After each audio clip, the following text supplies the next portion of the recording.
recommendation to Council to adopt the long-term plan. As also pointed out, the committee is being asked to receive the report, discuss it, let the resolutions lie on the table until the committee has considered the audit opinion. The draft long-term plan is attached to the report as well, and I also have a copy here of the designed version of section 1 that I can put on the table for committee members to have a look at. This will be finalised over the next couple of days. There's a few little tweaks that we want to do in there, some pictures that need to be changed as well, and it'll be out to Council and up through the hub and then up onto the website as we finalise that and to the printers, which will be a great milestone. So since the committee meeting on the 7th of August, the draft LTP has been further developed to include a change in the wording that describes the issues that were consulted on, making the commentary more detailed and I guess a little bit more readable. There was quite a lot of technical information in that, so we've changed that up. Staff have also updated the affordability section of the financial strategy. The median rates information is what's changed in there. Staff have confirmed the asset statistics and also noting that those asset statistics do change. So at that point in time, this is what we do. We've ensured that the required legislative disclosures are included, for example, the significant negative effects. Provided an update on the disclosures and the assumptions on the NZTA co-funding for the roading program and have incorporated the feedback from you, our elected members. The LTP team have also been in close contact with our auditors, Deloitte, receiving the draft opinion on Tuesday last week.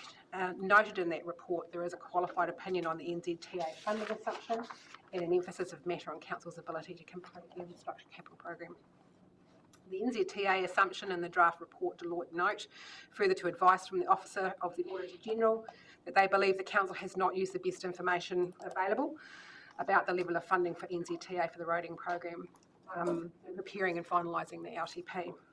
The capital program auditors have included an emphasis of matter related to the uncertainty over the delivery of the infrastructure capital program, with the LTP proposing a significant increase in infrastructure investment.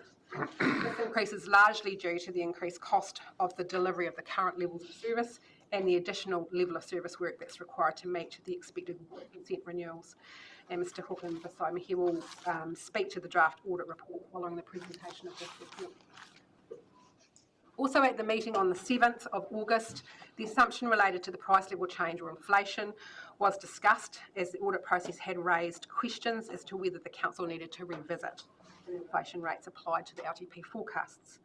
Staff quantified the impact of the changes, as that's noted in paragraph 41 of your report, and also on paragraph 43 of your report, given that the inflation rates only impact from year 2 onwards, there is further opportunity for Council to make changes through the annual plan process if needed. I'll now hand over to Teresa to give us some more updates around the financial information. Good morning, Mr Chairman and Councillors. As mentioned at the 7th of August meeting, the changes approved at the deliberations meetings have been implemented, and there's a decrease in the rates of 305,000, which took them from 72.4 million down to 72.1 million. The original rate increase was 13.66%, and after the changes, the rate increase went to 13.18%. Council meets all its benchmarks except for the balanced budget benchmark. And under the balanced budget, and under Section 100 of the Local Government Act 2002, requires Council to ensure that for every year of the long-term plan, its projected operating revenues are set at a level that is sufficient to meet its projected operating expenses. Council may set the projected operating revenues at a different level from what is required if Council resolves that it's financially prudent to do so. And Council is not operating a balanced budget in 7 of the 10 years, and this is due to the delay in fully funding their depreciation. However, it is believed that it is appropriate, given that we are deliberately making this choice in response to the challenging economic conditions facing our community and given our clear intent to close this gap within this plan, returning to a balanced budget from year 8. And within the balance sheet, there's minimal changes in the balance sheet with the reduction of PPE, which is mainly due to a 3.3 million reduction in Three Waters. And the net debt has decreased from 260 million to 240.9 million, mainly due to a decrease in the term loans and increase in reserves. Back to you, Mr. Chair, for any questions. Look, thank you very much. So we have got an overview of the finalised long-term plan. Before I open up for questions, any comment you want to make on the second attachment, which is the letter of rep, Robin, at this stage? At this stage, I think covered that within identifying that we have an emphasis for MAPA, and I'll leave it Mike to speak to that. Brilliant. Okay, thank you, Robin. Just conscious that actually as part of this paper we need to recommend that Rob and Cameron signed in, so we will come back to that. So look, folk, if you could let Fee know the batting order. I'm open to questions, clarification, or indeed comment on the paper that's in front of us.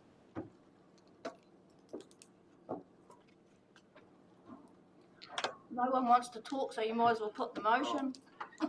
Well, I won't put the motion because, as I said, I'm going to let that lie on the table because I think we need to hear from Mike first, Fiona. Thank you for that. I do appreciate that in some sense the scene has been set by prior deliberations. The one thing we haven't done is we haven't heard formally from Mike. So, Mike, again, I assume you're there somewhere, a wee bit distant. Hello, your hand's up, Anne. Don's just got a question. Yeah. All right, sorry. Okay, go ahead. Oh, thank you. Well, my question was for Mike. I was wondering if you've made a comment around whether it's financially prudent to be running a deficit for 7 out of 10 years. Yeah, look, I guess that's a judgment call and one that management have made. Look, I understand the deficit budget over that initial 7-year period. Look, we should be aiming for a balanced budget, which you do achieve by the end of the long-term plan period. I think the nature and the reasoning for why you're in deficit makes sense. So, we wouldn't want to see that from a long-term perspective, but we understand the reasons for it in the initial periods of the long-term plan. Thanks for that. Thanks there, Don. So I've got Paul. Thank you. This is something I just thought of, and it's nothing to do with the financial side of things, but I see in our Charter of Understanding, I'm just wondering if there would be value in making a reference in that to the Ngaitahu settlement, and that there are some responsibilities on council as a result of that settlement. They're minor, I know, but I'm just wondering if it's in the Ngaitahu world a significant event, if you like, and I'm just wondering if we should just show that we are aware of it and on board with it. Paul, could we take that on advice? And part of the resolution here is that we, I don't want to stress it's minor, but we're delegating Cameron the role of making minor amendments. So I think that would be useful that you raise that, and Cameron can take that on board as advice to work out what should occur. Is that okay, Paul? Oh, sure, and I apologise for not thinking of it sooner. No, it's okay, mate. That's part of trying to get them all the final I's dotted and T's crossed. Derek. 2 questions from Mike, probably.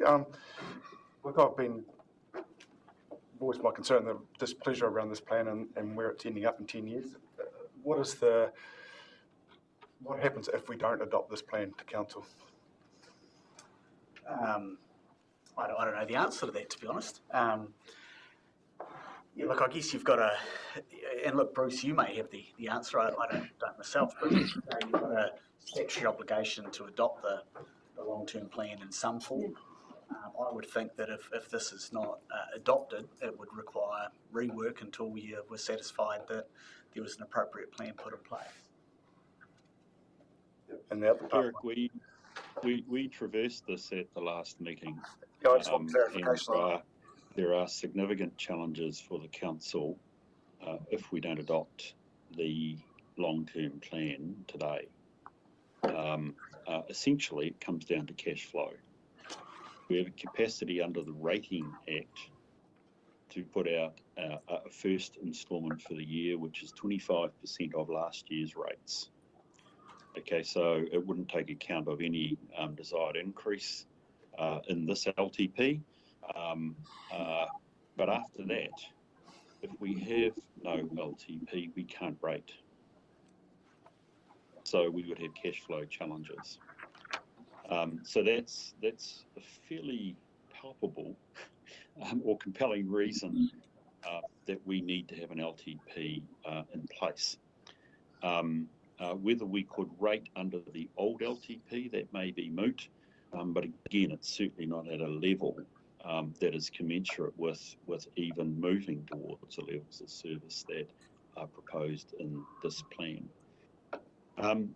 I think the other thing I would say is that very quickly, and I think Robin or Teresa has already mentioned it, we're going to have to get ourselves into the 25-26 annual plan really fast. And that is going to be where all of these matters have to be revisited. As we realised when we discussed this on the 7th, there are substantial challenges in forecasting the performance of this council, and indeed any council in the sector in the current circumstances, mainly because of where interest rates are going, where inflation is going, the availability of the contractor market, and some of those challenges. I suspect we're going to have to do another significant refresh with the annual plan, and in fact I would even opine across the sector potentially an amendment. So without wanting to suggest that actually this is only a 1-year plan, because it is a 10-year plan with a 30-year infrastructure strategy behind it, it is actually clear that we are in a highly fluid position. But if we don't adopt today, it substantially makes life very difficult for council, to the point that you might actually find it's difficult to get cash flow. And my other part of the question is, if we adopt the long-term plan today, and this is for clarification in my head, is that also adopting the rate increase of 14% for the first year? Was that done? Yes, that's correct. That enables the adoption of the long-term plan today enables Anne and her team to send out the first instalment of the rates. Our rating must be pinned to our adopted long-term plan, or indeed in subsequent years our annual plan. So adopting this plan automatically says that the first year is a 14% rate rise. Is that correct? Yep, that's what adoption of this plan means. Yes. Councillor Don, you've got a question again? Oh, thank you. And just back to Mike around that prudent notation in here. The reason's been given that we're fully funding wastewater or water infrastructure. Is that just part of the reason? Should that be considered as the individual cost of running into deficit, or is it the total spending of the organisation which is sending us into deficit? Well, it's a combination of factors. I mean, I think certainly the not funding depreciation is a factor that's driving the deficit position in those initial years, and that explains why you're in a deficit. But you are right that you shouldn't necessarily ring fence particular items. Really, it is looking at the overall picture and saying, are we funding our costs and meeting our obligations under those costs? And in this particular case, the management and presumably council in due course will make a decision as to whether you choose to do that or not. The driver though is that actually it is depreciation that is causing the difference between what you're incurring by way of cost and what you're funding in terms of the income you're generating. Okay, thank you for that, Mike. Margie. Morning, Bruce. Thank you. Thank you so much. I'm just following on from what Derek said about the adoption of the council's long-term plan. When we go to the council meeting and it talks about the rates resolution, setting the rates for the financial year as a separate report to the adoption of the council's long-term plan. What happens if we don't adopt the rates resolution? And I've jumped out of one meeting into another, but it all pertains to the same. I think my comments to Derek about failure to adopt, or failure is the wrong word, choosing not to adopt the long-term plan has exactly the same implications procedurally. I haven't looked at your rating resolutions, but your rating resolutions follow on from the adoption of the long-term plan. So if you fail to pass the rating resolutions, then again we have exactly the same position that we've had by not adopting the LTP. Thanks, Bruce. Right, is there any other questions at this stage, please? Yep. Okay, I wonder if we could, Tom? Through you, Mr. Chair. Good morning. Morning, team. Just one of the, I suppose this is for you, Mike, like one of the major concerns from the auditor's perspective is around the high risk about the forecast infrastructure costs over the next 10 years, over the long-term plan, and whether we can actually meet those infrastructure costs, which probably we won't be able to meet those things. And I'm trying to understand the correlation between that and our initial rates increase, which I do understand for this first couple of years, and then it gradually sort of peters off, and then by the 7th year we look like we might even be in a little bit of a surplus. But I still can't quite, I suppose, understand how we're still going to make up that forecast shortfall with a projected surplus, yet we don't have any increase in, say, the population of our region.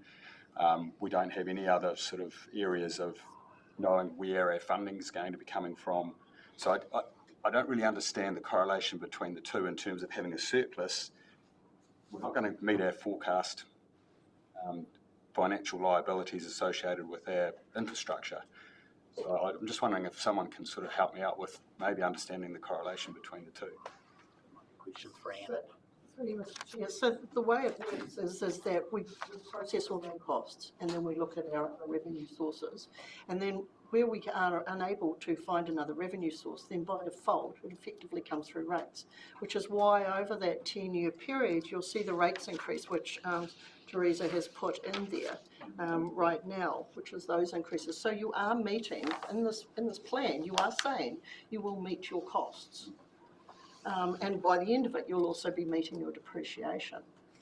So and that's where it'll be coming through. The majority of it is going through the rates line. Does that make sense? Yeah, it does. It does. I think the other thing we do also have to remember as well, of course, is that the LTP is giving us some permission to spend some money as well. And although we've got an extension for 3 months from the government to spend that money, from the 4th year of the LTP. If we went to pass our LTP, I'm not too sure on the implications in regards to what we can do in that space. We probably have to be passing some fast resolutions for spending other funds, and but maybe Bruce might have come across it a little bit more than I have. Yeah. Oh, look, no. I think I've given probably as much advice as I can on the issue, Anne. And I think we've had a fairly good debate. Tom, did you have a final query? Oh, no, I just, I'll be in favour of going through with the LTP because I ultimately understand that if we don't do this, then we have a very limited form of cash flow in order to be able to do anything. So, but we'll come to that later. Thanks, Bruce.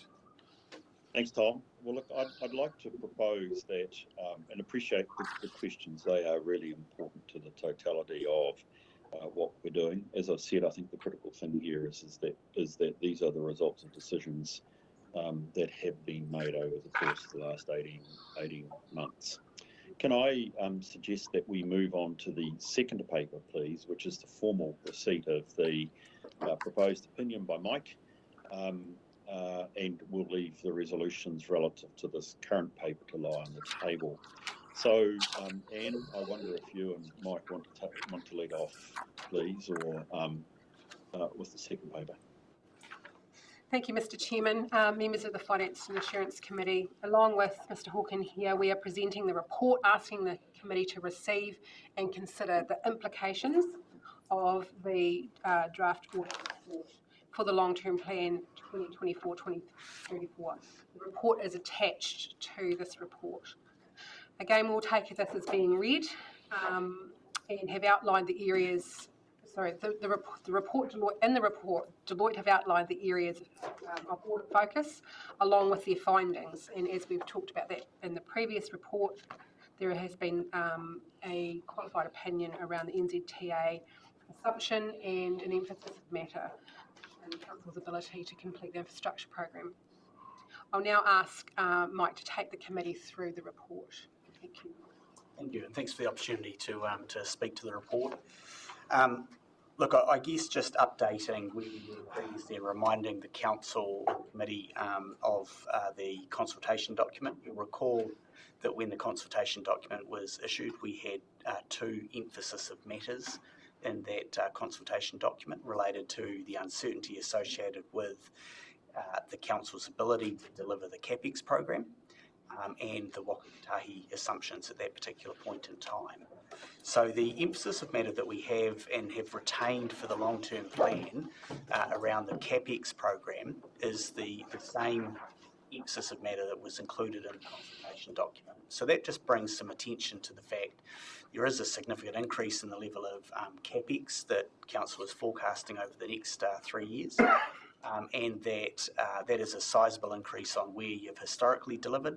And of course, there's some uncertainty in availability of contractors and Council's ability to deliver that program of work. So while it's an emphasis of matter, it's important to note that that is by no means a qualification or a tagging of the audit report. It is simply bringing attention to a significant judgment within the basis of the long-term plan. So that really is just a carry forward, but just acknowledging that that is one of the elements in the audit opinion. Probably the one that has changed, or it has changed relative to the consultation document, is the Waka Kotahi funding, which I understand the Council and Committee have spent time discussing. So following the release of the consultation document, Waka Kotahi provided their indicative funding. At that particular point when we released the consultation document, we didn't have a view of that Waka Kotahi funding level. Subsequent to the release of the consultation document, Waka Kotahi provided indicative funding to Council. That indicative funding was less than what was reflected in the consultation document and consequently the long-term plan. I understand discussions have taken place around Council wanting to maintain levels of service at a level beyond the funding that's been provided by Waka Kotahi. The position that leaves us in from an audit perspective is that we've got an assumption from Council that a program of work will be delivered at A level, which in this particular case is $147 million. We've got indicative funding from Waka Kotahi, which indicates a shared contribution levelling out at $125 million. So we have an assumption in the LTP that we're going to deliver $22 million more roading infrastructure work over the first 3 years of the plan than what we've actually been indicatively funded from Waka Kotahi. So in that particular case, we need to make a call in terms of what's the implication on that. So our view is that the assumption that's been applied in the long-term plan is not reasonable because it doesn't reflect that information from Waka Kotahi. We understand the reasons why Council have done it. And certainly you're not alone in receiving a qualification of this nature. There are other councils that have taken the same view. We have seen historically that that Waka Kotahi funding does change, and it has changed. It changed off the back of the last LTP.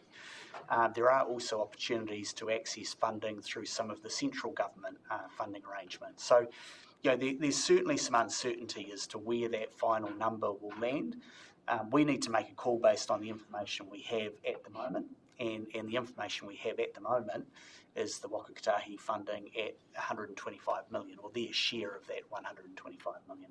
So hence we end up with a qualification where we are of the view that we're not in agreement with the assumption that's been applied in the long-term plan. I would acknowledge management have been very transparent around that in the long-term plan. I think reading it, it is very clear what council have done and the reasons for it. And I think that's to be commended. I think anyone reading that long-term plan will have a very clear understanding of the basis on which that's been put together, notwithstanding the fact that we do have a qualification in the audit opinion. So perhaps if I pause there and offer up questions. Thanks to that, Mike. I do appreciate that. And if I can just assure you, the councillors did give us a substantial consideration, firstly at the last Audit and Risk Committee, and I suspect at the subsequent council. So I'm very grateful for the way they've engaged over this. Folk, do we have questions for Mike at this stage? Councillor Byers. Thank you, Don. Thank you, Mike. So there's an extra 10 million or 22 million difference between, which is what you're concerned about, and so we're going to rate for that, or half of that. No, at the moment, what you've got is that you've got a, do you want to? Through you, Mr. Chair. So what effectively we are doing is rating for our portion of that program, on the assumption that, if Waka Kotahi have the funding, then we've got our local share to contribute towards that. If for whatever reason, though, the program doesn't go ahead because we are unable to get that share from either Waka Kotahi or central government, then those rates money will be kept aside and it will be used for a future roading program. Any idea what sort of percentage of annual rates that funding would be? No. So it's 22 times by 50 is 11.5, so it'll be around 10.5. Something like that. 10.5 million. Spread over 3 years. 3 years. So the gap that we've got is a $22 million gap in totality, of which the contribution from Waka Kotahi would be 12 of that 22, and that's the issue we've got at the moment, is they haven't committed to that 12 million, and then rates are covering the other 10 million, which is spread over that 3-year period. So round figures, we could say 3 million per year, and 6%. So that's 6% per annum effect on the rates then. So remembering, of course, that this is for the first year, and then we're going to find out shortly what Waka Kotahi are funding us. We're also going to be going into a period of an annual plan, so we can revise that and take into account those monies at that point. But if we don't, of course, have those funds available, and the funds do come along, then you won't be able to undertake that program of works. Hence the reason for your decision previously to continue to have it in.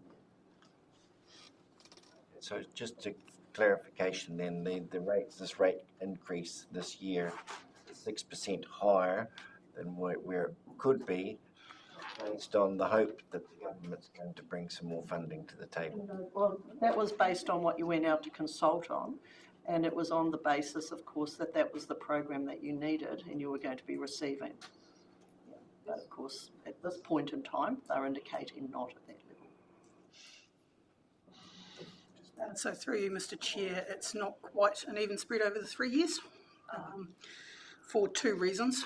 The first one is, of the 20-something million we haven't heard about at this stage, 3.5 million of it relates to what we call minor improvements, which we have booked into our work program in year 2 and year 3.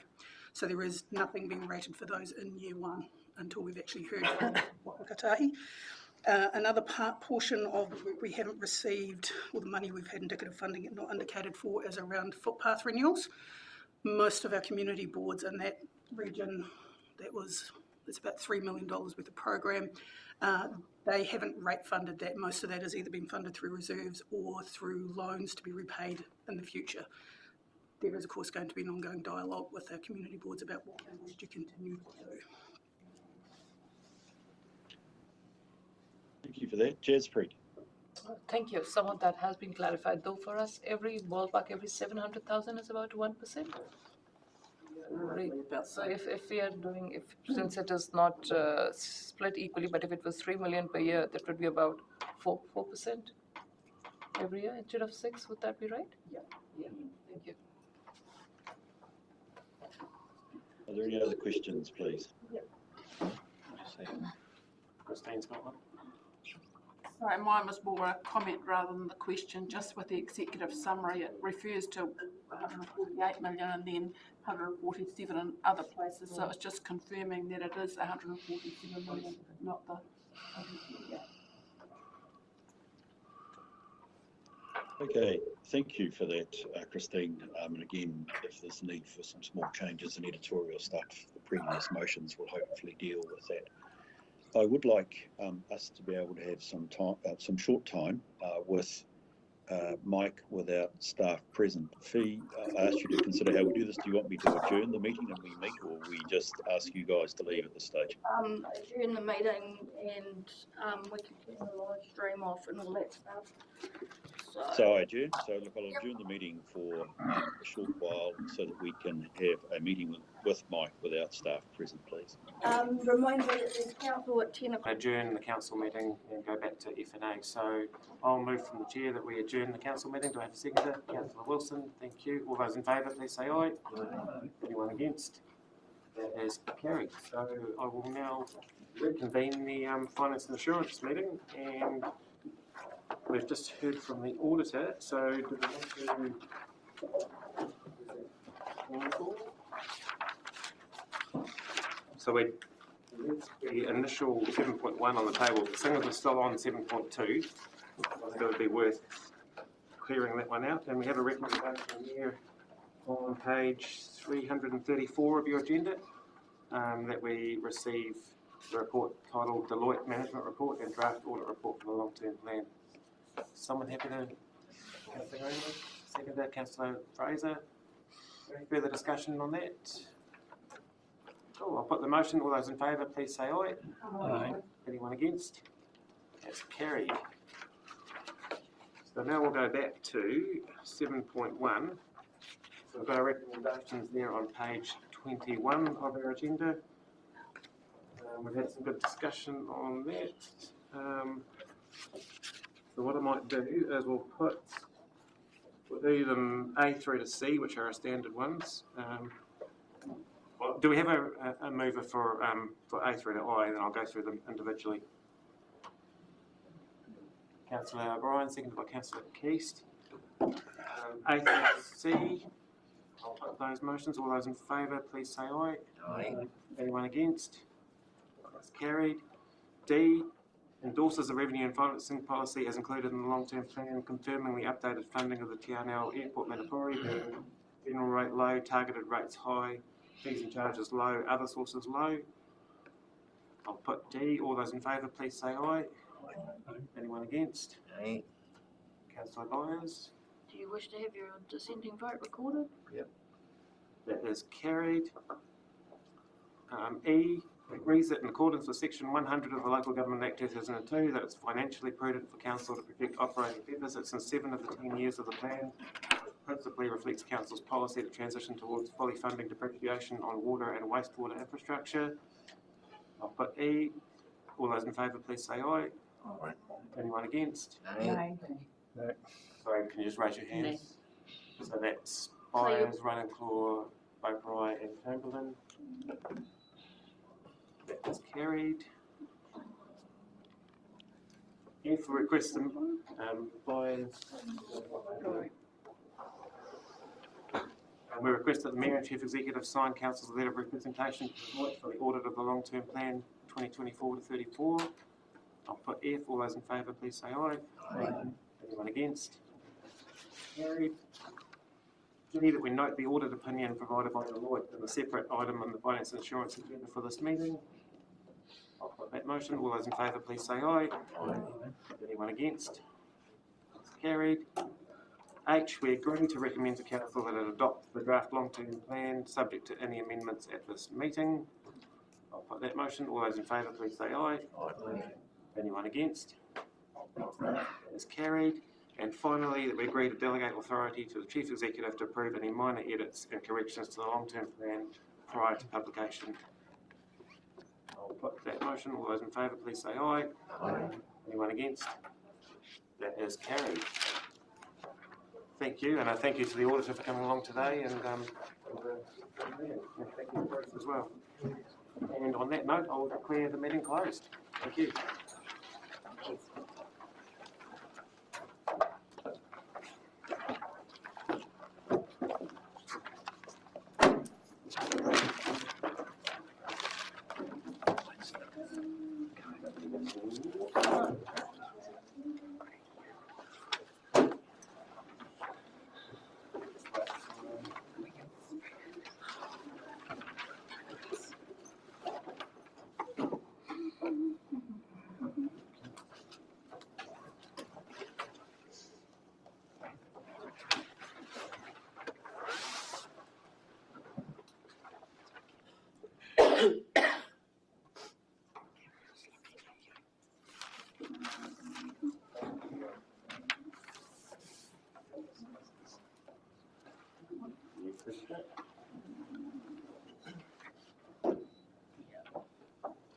Okay, I'll reconvene the council meeting and I'll kick off with our karakia. Mā te whakarongo, mā te kōrero, mā te nākau, mā te wairua, mā te manaki mai, mā te manaki atu, ka puawai, te maramatanga, tihei, mōre. Through listening, through talking, from the heart, from the spirit, through giving and receiving respect, understanding will bloom. Thank you. Okay, I don't believe we have any apologies because we've got everyone here. Do we have any leave of absence coming up? There being none. Do we have any items on the agenda today that anyone has a conflict of interest? Councillor Chamberlain? Just with the Tuareg code of conduct, we wish to remain in the meeting. Cool. Yeah. I don't believe we've got an extraordinary items. Yes. One moment, please.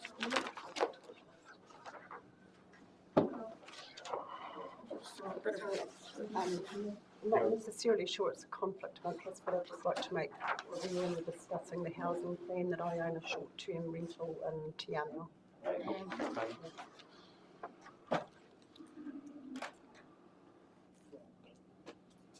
Yeah.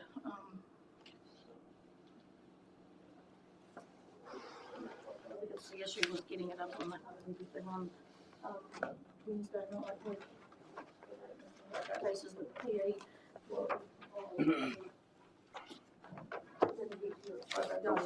So we've had some technical issues getting the agenda up on Wednesday. So we've got 2 items on the agenda for today that I'm going to seek agreement for them to be considered. So that's items C 8.1, rating sale process, and item C 8.2, Chief Executive Performance Review. They were with the agenda, public included agenda on Wednesday the 25th of August 2024. Due to the lateness of the agenda compilation and technical issues loading the agenda to the hub, the public excluded agenda was unable to be published to the hub on Wednesday to comply with legislative requirements. So item 8.1, rating sale process, could wait until a later meeting, but to keep the process in motion, it would be wise to consider the item today. And 8.2, Chief Executive Performance Review as part of the end of the financial year process, and again, it would be wise to consider the item today. So I will move a motion that the Council, pursuant to Section 48A of the Local Government Information and Meetings Act 1987, considers those 2 items. It should be 46. 46, sorry. Sorry, mate. Can I have a seconder, please? Councillor Graney, I'll put the motion. All those in favour, please say aye. Aye. Anyone against? That is carried. Thank you. Okay, so the next item is the confirmation of our minutes, which is on page 6 of your agenda. And those were for our meeting held on Wednesday, the 7th of August. Someone like to move that those are correct? Councillor Menzies, seconded by Councillor East. Is there any discussion on those minutes? There being none, I'll put the motion. All those in favour, please say aye. Aye. Anyone against? That is carried. And I don't believe we have any public participation today, which takes us to our first item, ironically enough, is the adoption of the Council's long-term plan. So this is on page 11 of the agenda. We've just had some discussion in F&A about that. And I believe the motion is going to be what we've just. So the F&A meeting that we've just had, recommended it to council. Now council is enforce it. So we've got Anne and Robin up at the table, and they'll. Good morning, Your Worship and Council.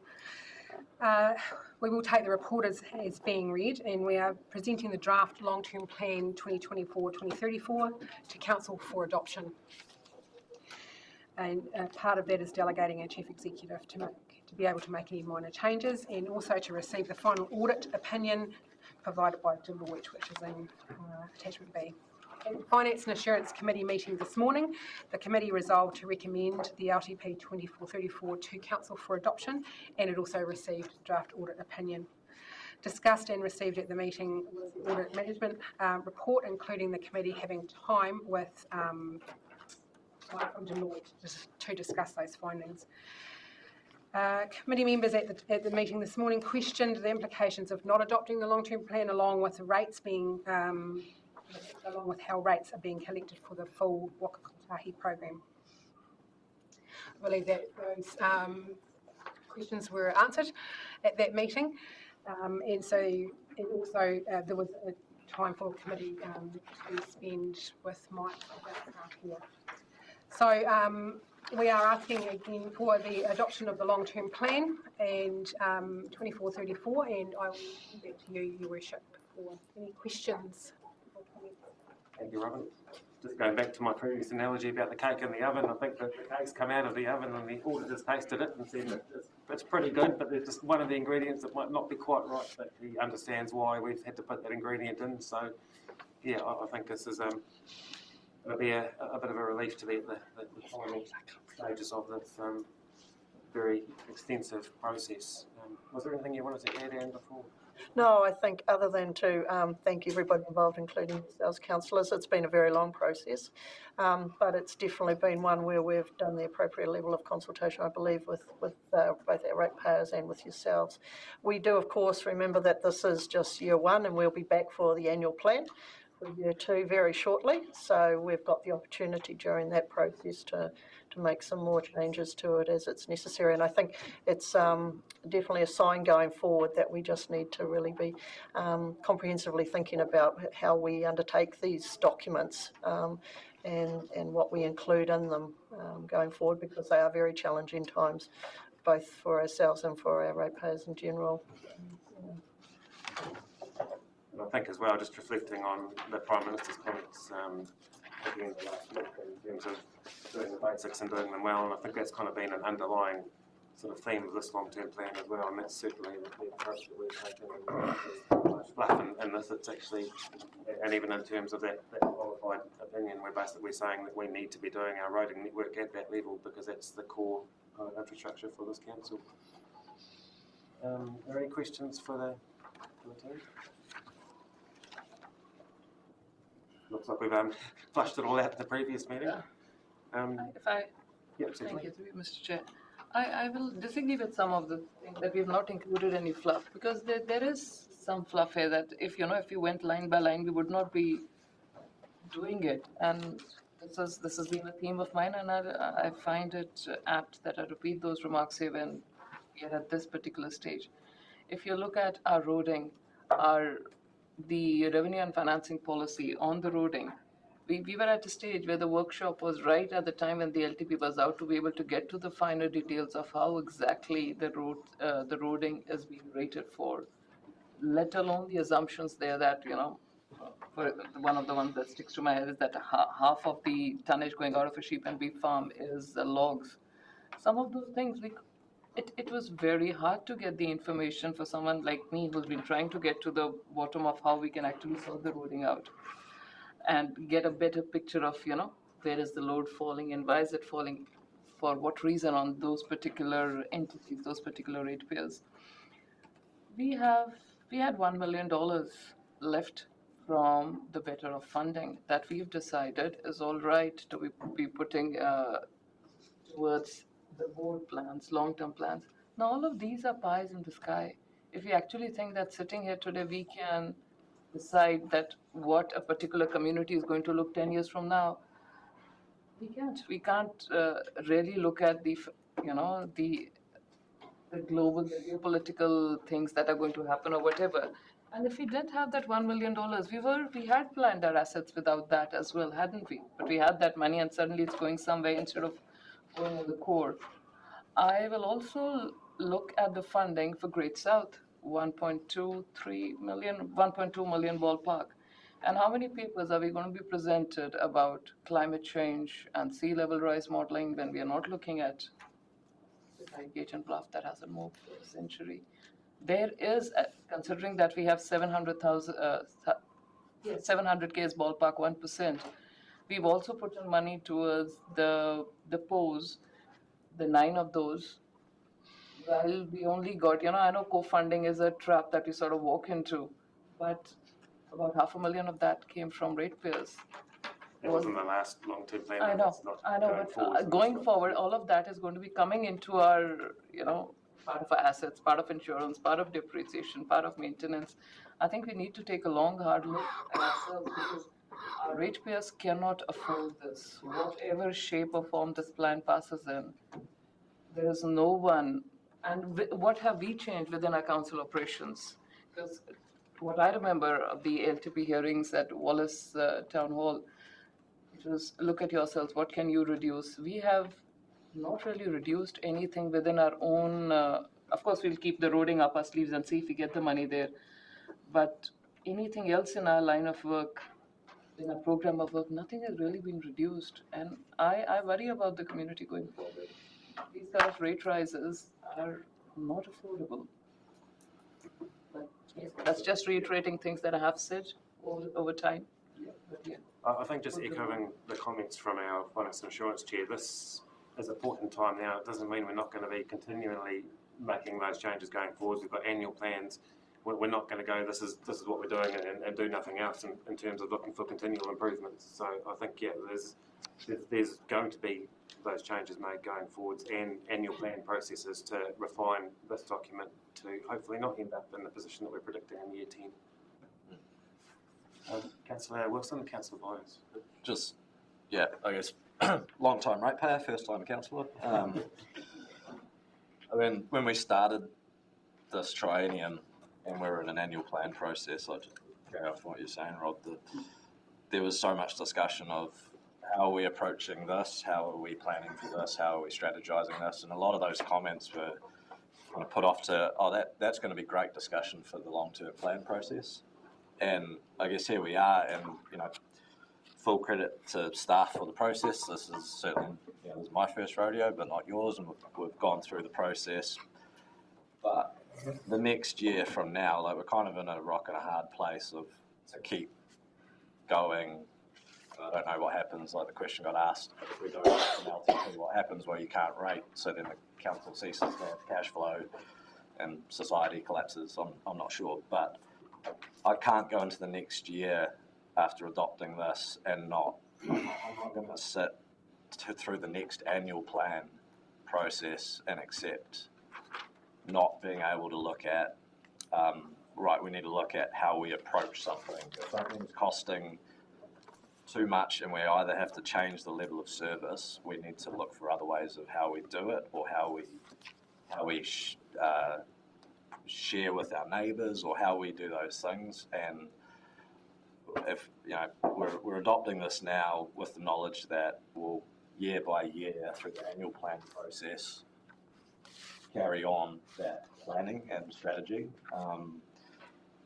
but I regret that 18 months ago we were accepting the answer of these are discussions to have in the LTP process, because now we're saying, well, these are discussions that we can have in the annual plan process. So moving past today and just getting this process done, we've just got to be onto it into the annual plan process, because I don't know if we can adopt this LTP, but I'm not sure how many of us actually endorse it.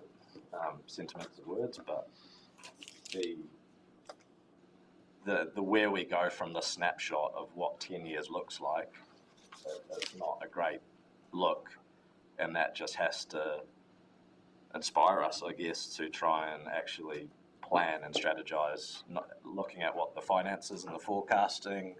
This is just the lay of the land and the reality of what we're dealing with for 10 years. So we actually now need to, actually figure out what we do.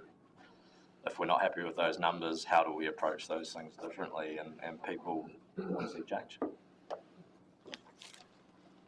I think I've just got Councillor Byers and Councillor Graney, but I'll just add a little bit in there. I think part of there's continually lessons being learned as we're going through and different ways of looking at doing things and incorporating community board feedback into everything as well. And to Councillor Byers' comment earlier, part of the drive for that town spatial planning for each of those boards is to help inform this process going forward and make this process, I guess, a lot more relevant to our communities. It's a long game with this, and I think it's a cyclical one, but it becomes a kind of a moving feast as we go through, and it's a very complicated piece of work stream with all the multifaceted layers of what the council actually does. But yeah, totally your comment. So I've got Councillor Byers and then Councillor Graney. Thank you, Your Worship. I'm not comfortable with your comments illustrating or suggesting that this long-term plan, we've fine-tuned it and there's no fluff in it. At the end of this plan, $300 million worth of debt for our community. Well, that's a problem that we should be acknowledging now. Not saying that we've got it fine-tuned and there's no fluff, because you're saying that there's no problem. There's a big problem, and the problem is that we're spending too much money. I know that we've heard that we like to say, or you like to say, that we've got a funding issue. But it's not a funding issue, it's a spending issue. So you need to accept what the problem is before you be able to work on any solutions. You're putting words in my mouth, Councillor. Before I did say that I don't want to be in the position of year 10 of the long-term plan. But we don't need to be debating. We've gone through a process now, and we're starting to get back into what we've been addressing before, what we're looking at today. I hear what you're saying, and I actually agree that we shouldn't be in that position in year 10. I don't think anyone in this room wants to. It starts today. I mean, should have started 18 months ago. The last long-term plan, it was the same as this. Oh, we'll have a rates increase for the first 2 or 3 years, and then it'll drop away. But here we are, 3 or 4 years later, when it's supposed to be dropping away, we're into another big increase. So it doesn't happen. It's nonsense. So we have to acknowledge that we've got a spending problem. And until we can do that, we're not going to be able to solve it. Councillor Graney? Thank you, Your Worship. I've sat here and listened to what everybody's been saying. And it dawns on me that we are in a very unique position. We are in a unique position. If we were a private business, we would be writing our budgets every year based on the assumptions that we were able to make. And it's much easier if you're in your own private business to be able to look forward for 12 months, because then in 12 months' time you would do your budgets again. This position requires us to look out for 10 years. And I think we need to be very mindful that when you're looking out 10 years, a lot of it has to just be based on the knowledge that we have now to achieve the best result that we can possibly achieve. And I think that the team have done that. I think that is the position we find ourselves in, is that yes, it's an LTP, yes, it's stated it's for 10 years, but at the end of the day, this is a moving ball game, and it doesn't stand still. It doesn't stand still today just because we sign it off, but it does mean that the business of local council is able to continue. And I think that's what we actually need to bear in mind. We can challenge things like tender processes, we can challenge and look for efficiencies moving forwards. It's always going to be a moving target, but we have to have a line in the sand to start from. So I'd certainly be looking to endorse the plan moving forward. And I've said it before as well, and that line in the sand gives us a story that we can use to advocate that in year 10 we can't afford to be doing this, and our ratepayers can't afford to be doing this, and it's reflective of the position that we're actually in right now, given the constraints and the environment that we're operating in. And it's permission to launch from Councillor Chamberlain. I sort of agree with Councillor Graney, but I would be happy to endorse the long-term plan, understanding its implications if we don't adopt it. But I'm fully support of Don that we have a spending issue, and I would really like to see us say, I don't know how practical this is, but if we said no to a rates increase of 14% and went back to last year's budget, and we sat here and we nitpick every line and every bit of money we spend to make sure we achieve that goal, I think it's too easy for us to say, well, we've done the rate increase, the money there, we'll spend it, and then we get to the end of the year and we've overspent whatever. Why don't we wind it back and say, let's stick to our same budget last year and really make it work? I don't think it is too easy for us to just do that. I think that's let's put a line on the sand and say, we're fighting for our communities here. Let's take a really good in-look at ourselves and how we do things and stick to that budget. Councillor Graney? I think that we have done that as part of this process. If we went back to our we went back to our community boards, and the community boards have been through line by line. We've been through and actually looked at all the projects as well as part of the process as we've been discussing this. It's a process that we've been iteratively going through over 18 months in a very fluid environment, and especially looking at the Three Waters piece of it, where it's in, it's out, it's in, it's out, is it in, is it out, you got to do all this. So it's been a challenge to get to this point, but we have gone through a very robust process, and we will continue to go through a very robust process going forward. Noting the comments of Councillor Wilson earlier on about actually going through and looking at how we do our contracts, how we do all that. We're not going to just say this is a piece of paper and we're going to rate till the cows come home to get to there. We will continue to do our prudent role as governors of this organisation to ensure that we are delivering the best for our ratepayers. I can certainly confidently say that from my position. Well, that's my point. I say let's not have a rate increase. If you're going to say you're going to constantly look at things and how you do things, let's put a mark in the sand here and say, well, let's stick to that. That's what we're doing today in terms of this is what it costs. You're all of a sudden you increase the rates by 14%. So. Councillor Duffy?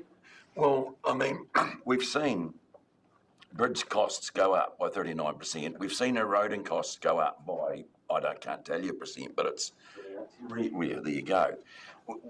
If we don't do the work, then we're just handing a bigger bill to the future. And so with any longer term budget, you sort of estimate high on your costs and conservatively on your income to give you a picture of what it could look like. And we've got that waving in front of us, so we're warned about what the future will be. And we've got the unknowns about Three Waters, and I mean, it'll be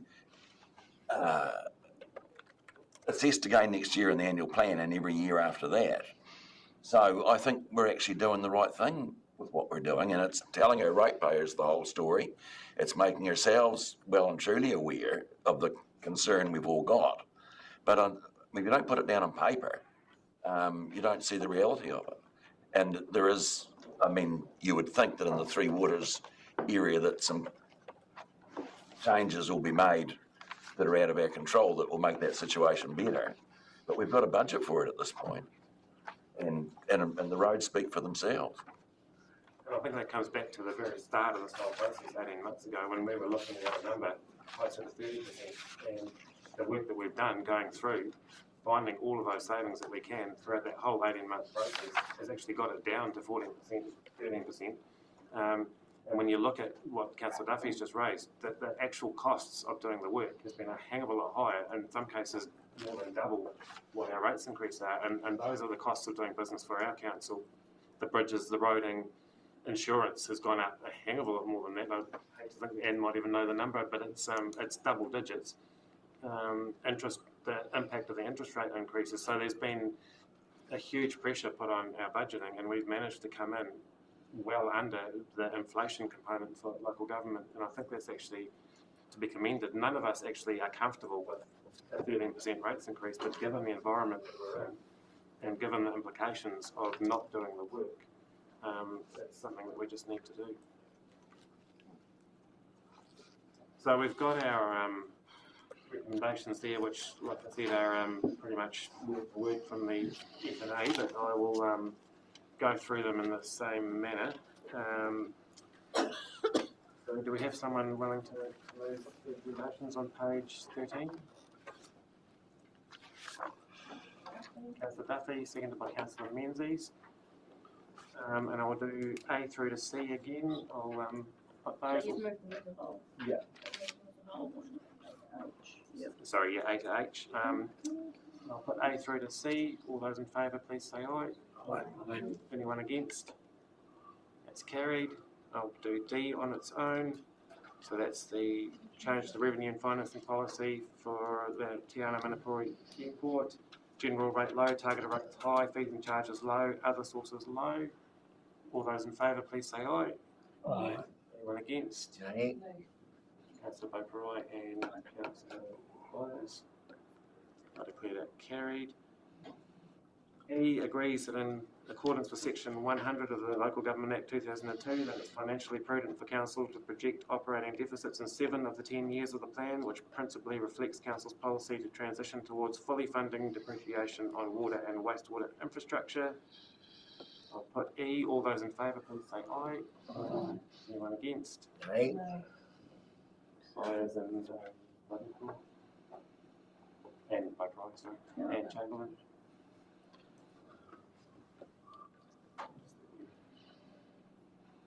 Actually, I'd like to listen on it as well.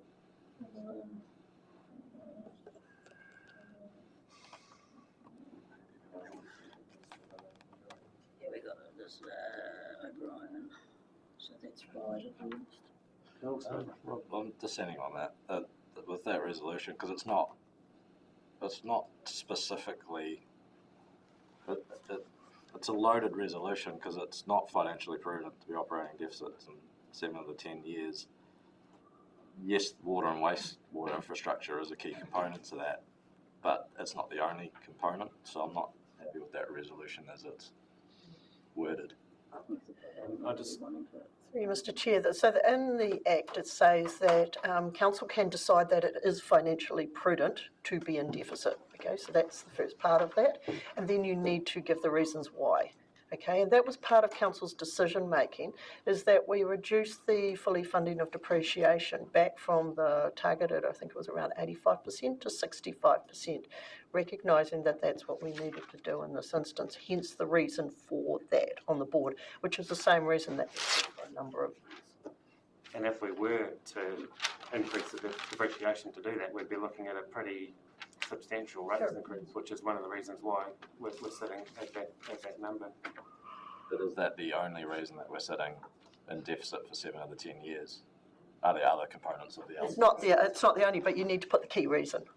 So we've put the key reason there. Because I support the key reason, but I don't necessarily support the financial prudence. Being support and being comfortable, I think it's two separate things, and I'm getting advice from next week we shouldn't be discussing the motion while we're in the process of it. So, are you still in favour of it, Councillor Wilson? Well, comfortable with it?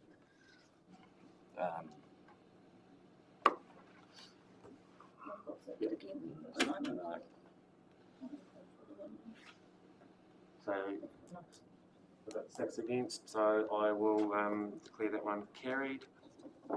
If we adopt the draft long-term plan 2434 as included in attachment A, subject to any amendments at this meeting. There weren't any, so we can get rid of that.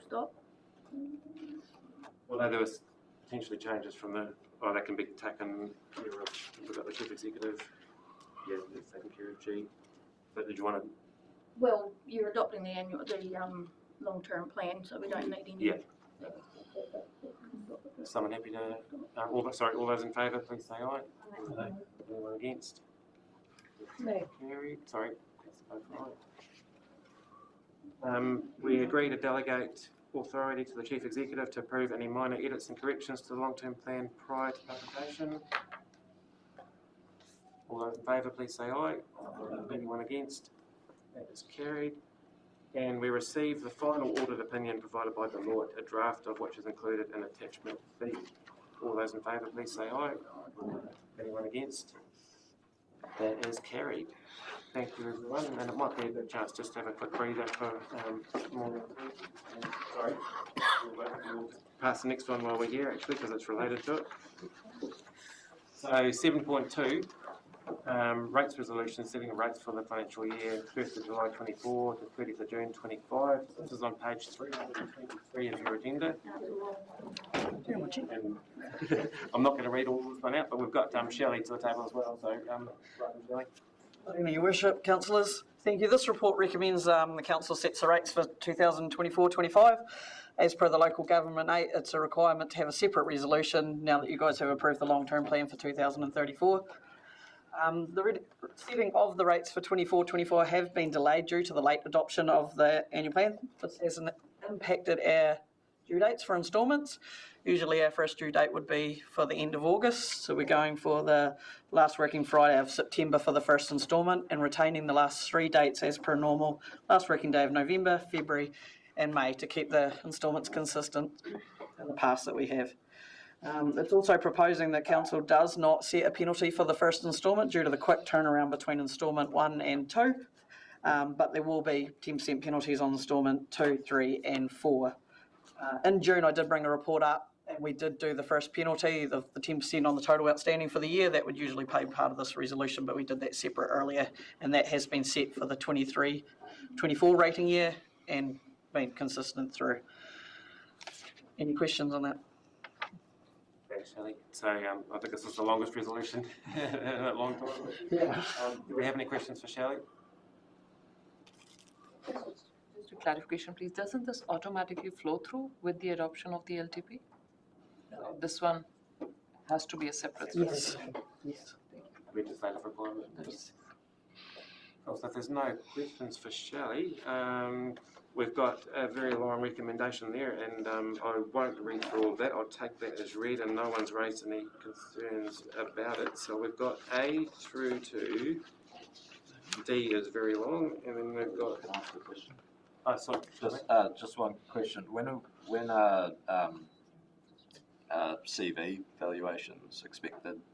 Because they're due for update, aren't they? Yes. So will they be reflected in this one? No, through Your Worship. So we're currently going through that process now, and the valuations, public notices come out sort of closer towards the end of the year, and then that affects rates from next year from the 1st of July. Oh, okay. So we're going to come through back to you guys for that purpose through the revaluation. A through to do we have a councillor in a position to move? Councillor Menzies, seconded by Councillor Hurst. There's no further discussion. I'll put the motions A through to K. All those in favour, please say aye. Aye. Anyone against? That is carried. Thank you. And now I will adjourn for we'll come back at I'd like to welcome to. Good morning, Your Worship and councillors. So the purpose of this report is to inform council about a code of conduct allegations that have been raised against members of the Tapiri Tawawa Community Board.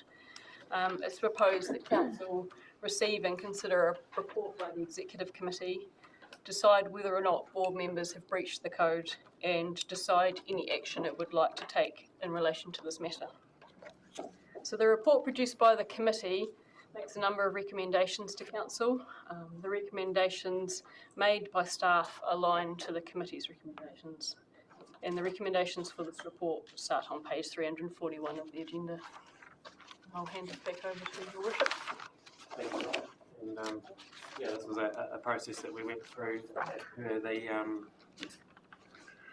The rules, I can't think of a better word, but the procedures and the process of council to was handled through the Executive Committee, and we had an independent investigator conduct the part, and there's a report there that you would have all seen. So it's been a very thorough process. It's taken quite a long time, but I think the important part was to make sure we had a robust, thorough process for all those involved, and with the recommendations there. So, do we have any questions from the floor?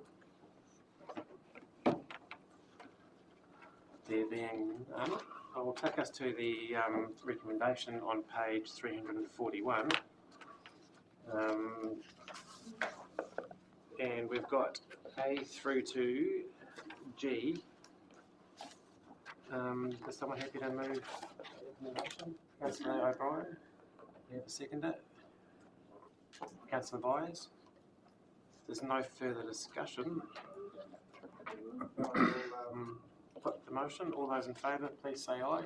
Aye. Anyone against? That is carried. Thank you. Thank you for your work. And I will now take us to item 7.3, going back in time. And this is the appointment of elected member to the Arete Community Board. And this is on page 335. And I believe Robin's going to speak to this one too. I'll speak to this one. Michael's just walked in, so I'll carry on. So the purpose of this report is to appoint a councillor to the Arete Community Board. The Arete Community Board has one member appointed by council representing the ward. Councillor Fraser has advised the mayor that he wishes to be removed from the community board, and so this report is to enable a replacement. The mayor's advised staff that he's been in discussions with Councillor Mendy on her potential appointment to the board, so the recommendations presented in this report align with that. The recommendations for this report are on page 335 of the agenda, and there's just one suggestion to include an additional resolution outlining that Councillor Fraser would be removed and then there would be the appointment. So there's a slight tweak in the resolution is just to include that removal. Has it there. So that be an E that you're suggesting? And then there's a new D, which is to remove Councillor Fraser, and a new E, which will appoint Councillor Menzies. And I'd almost propose that we put a new F in there that we thank Councillor Fraser for his time on the board from 2019, but probably earlier in the old structure from probably 2016 on the Winter Community Board. So I think I'd like to acknowledge Councillor Fraser's time and commitment to that board over those years. Is there any questions for Robin? Councillor Ravenclaw? Thank you.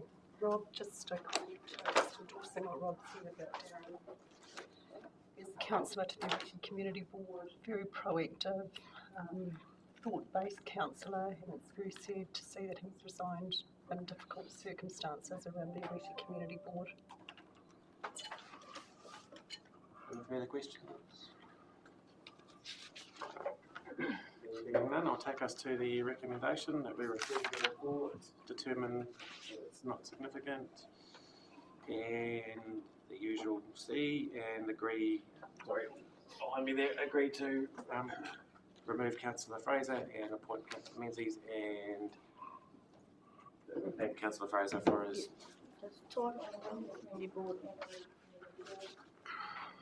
Someone in a position to move those? Councillor Keast, do we have a seconder? Councillor O'Brien, put the motion. All those in favour, please say aye. Aye. Anyone against? That's carried. Thank you. Thank you once again, Councillor Fraser.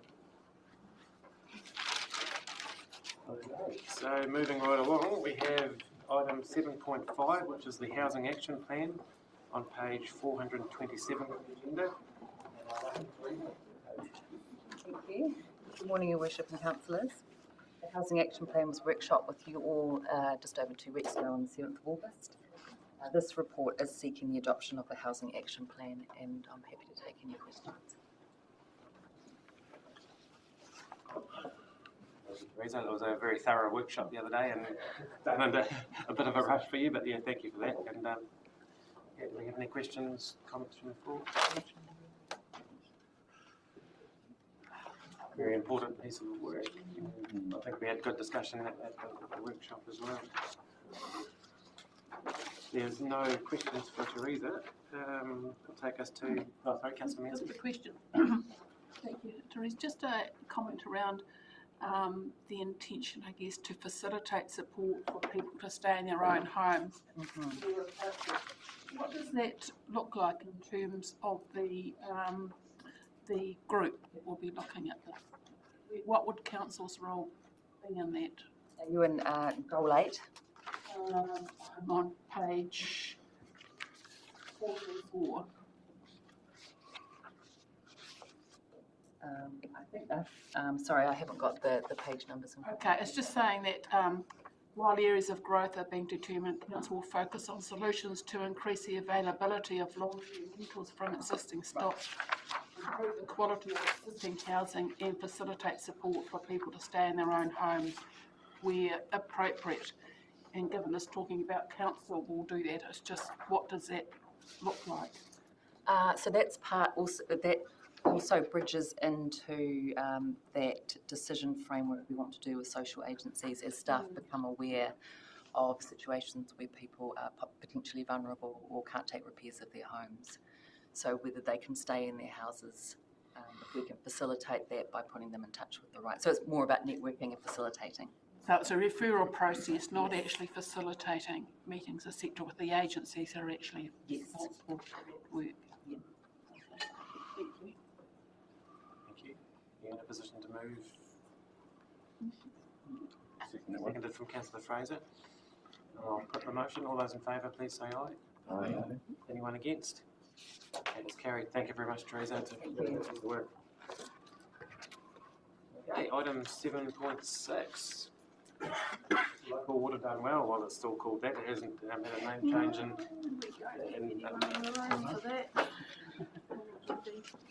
we'll just hang fire until it comes in. 30 seconds. We've been moving through these quite quickly. Page numbers is Page 403. no, it's on your. Yeah.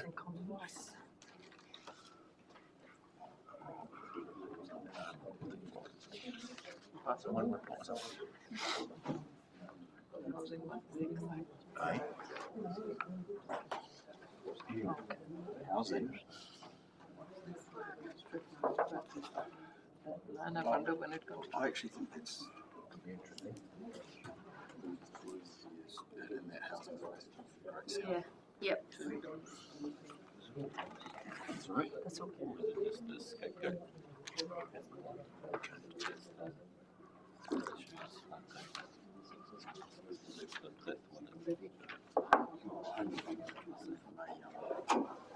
Liaison person.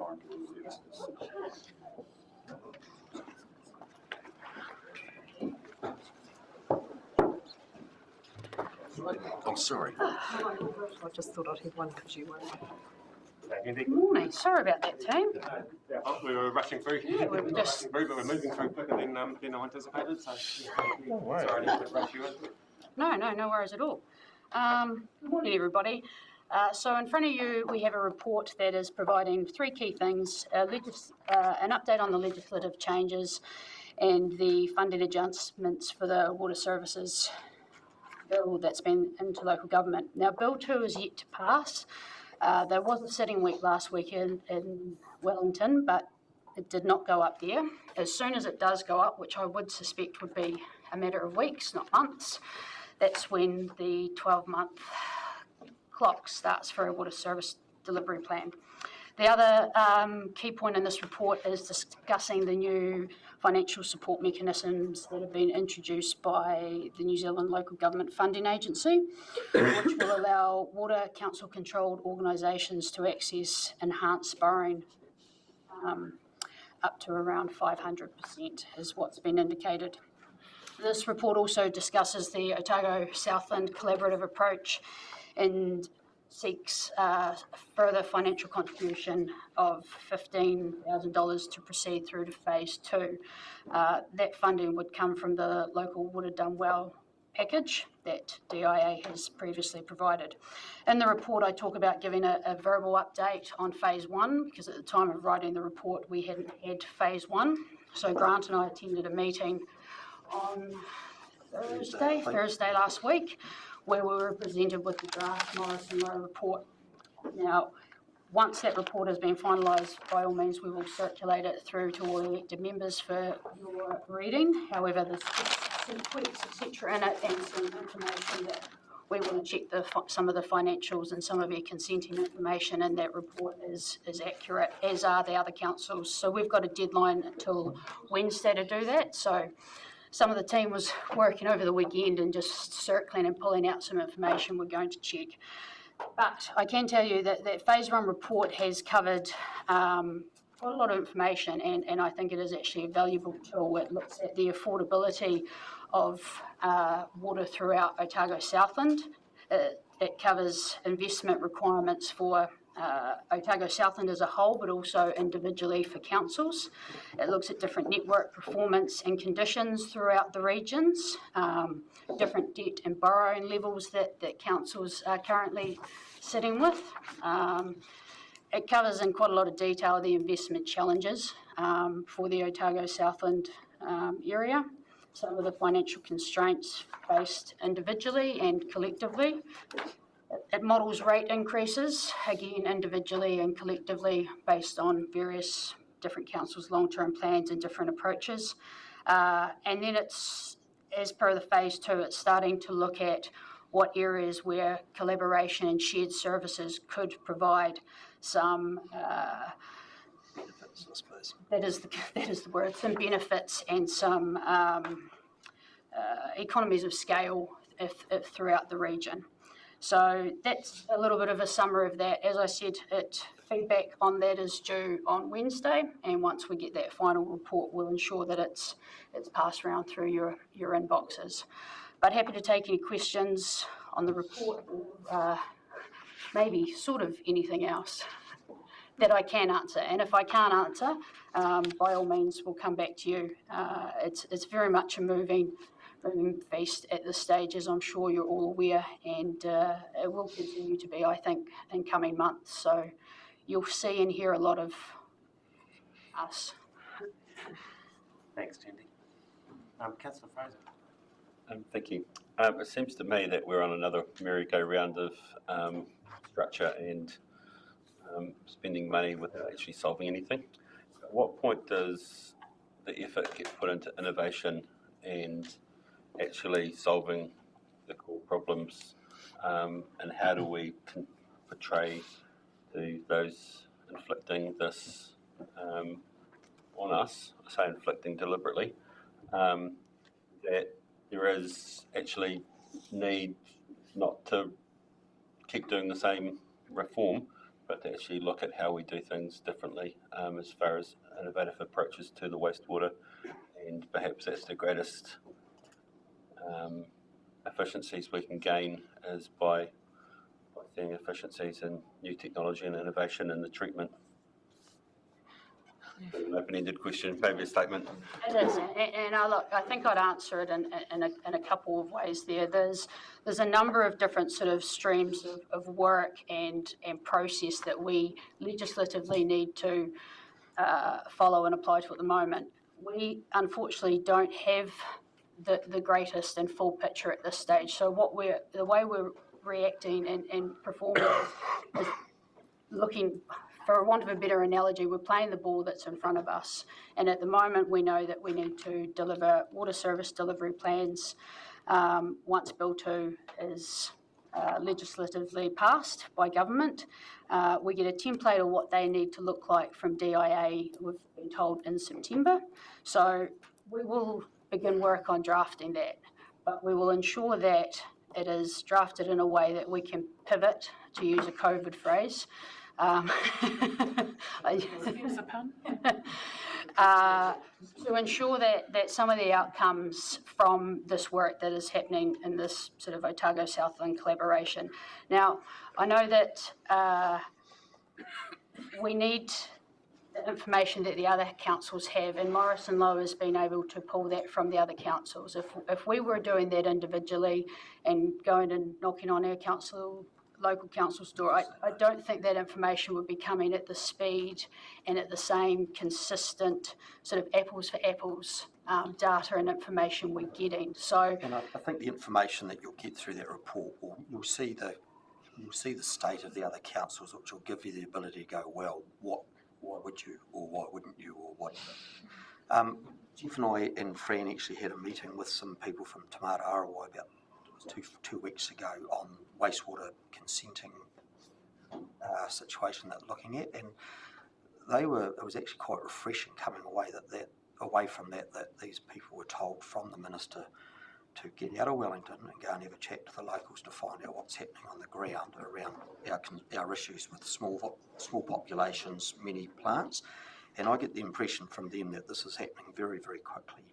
And they are going to have a national standard. The intention is to get through the House a national standard for wastewater treatment consenting conditions. So, and the way I took it was something from 0 to 1,000 population or connections, 1,000 to 10,000.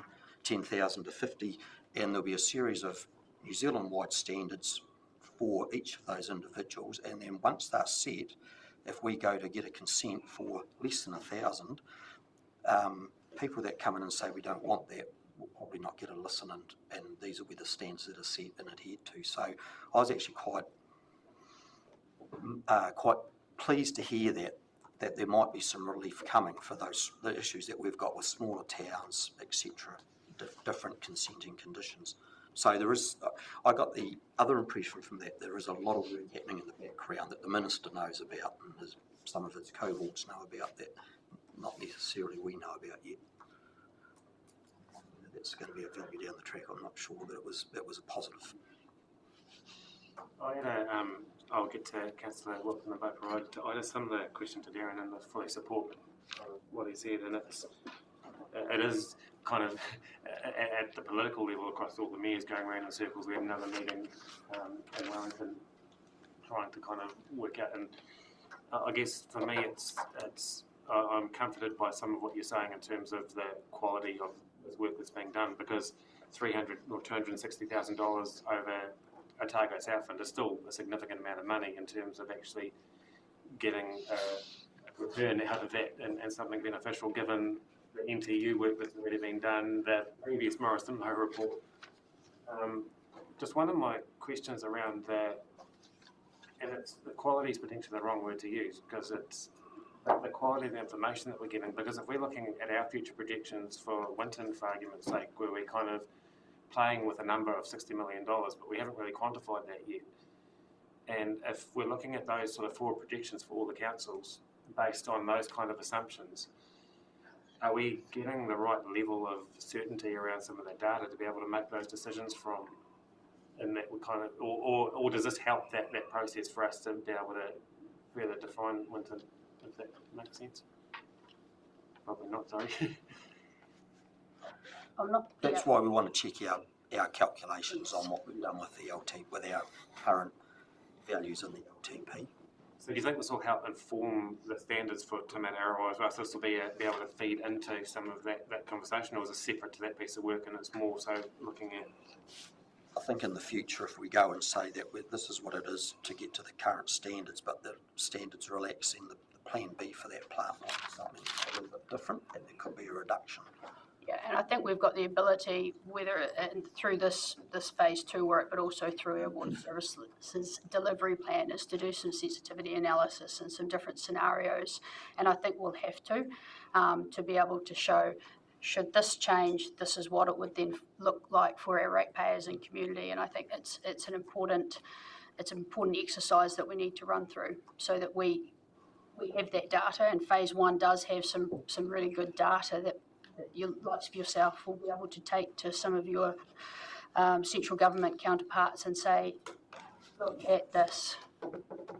My strong concern, and it's not getting allayed at all, and even at the conference last week, and the Minister spoke on TV on Sunday as well, in terms of this is all going to be solved with 500% debt to revenue, and you can't debt your way out of a revenue problem. And there's no conversations at all about how that debt gets paid back, and it's all like, oh yeah, you can put it over here and you can increase this and do that.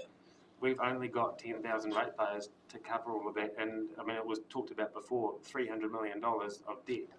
Yeah, we can do that. It doesn't make us financially sustainable, and I still worry about, and I'm getting out of this report, but kind of not.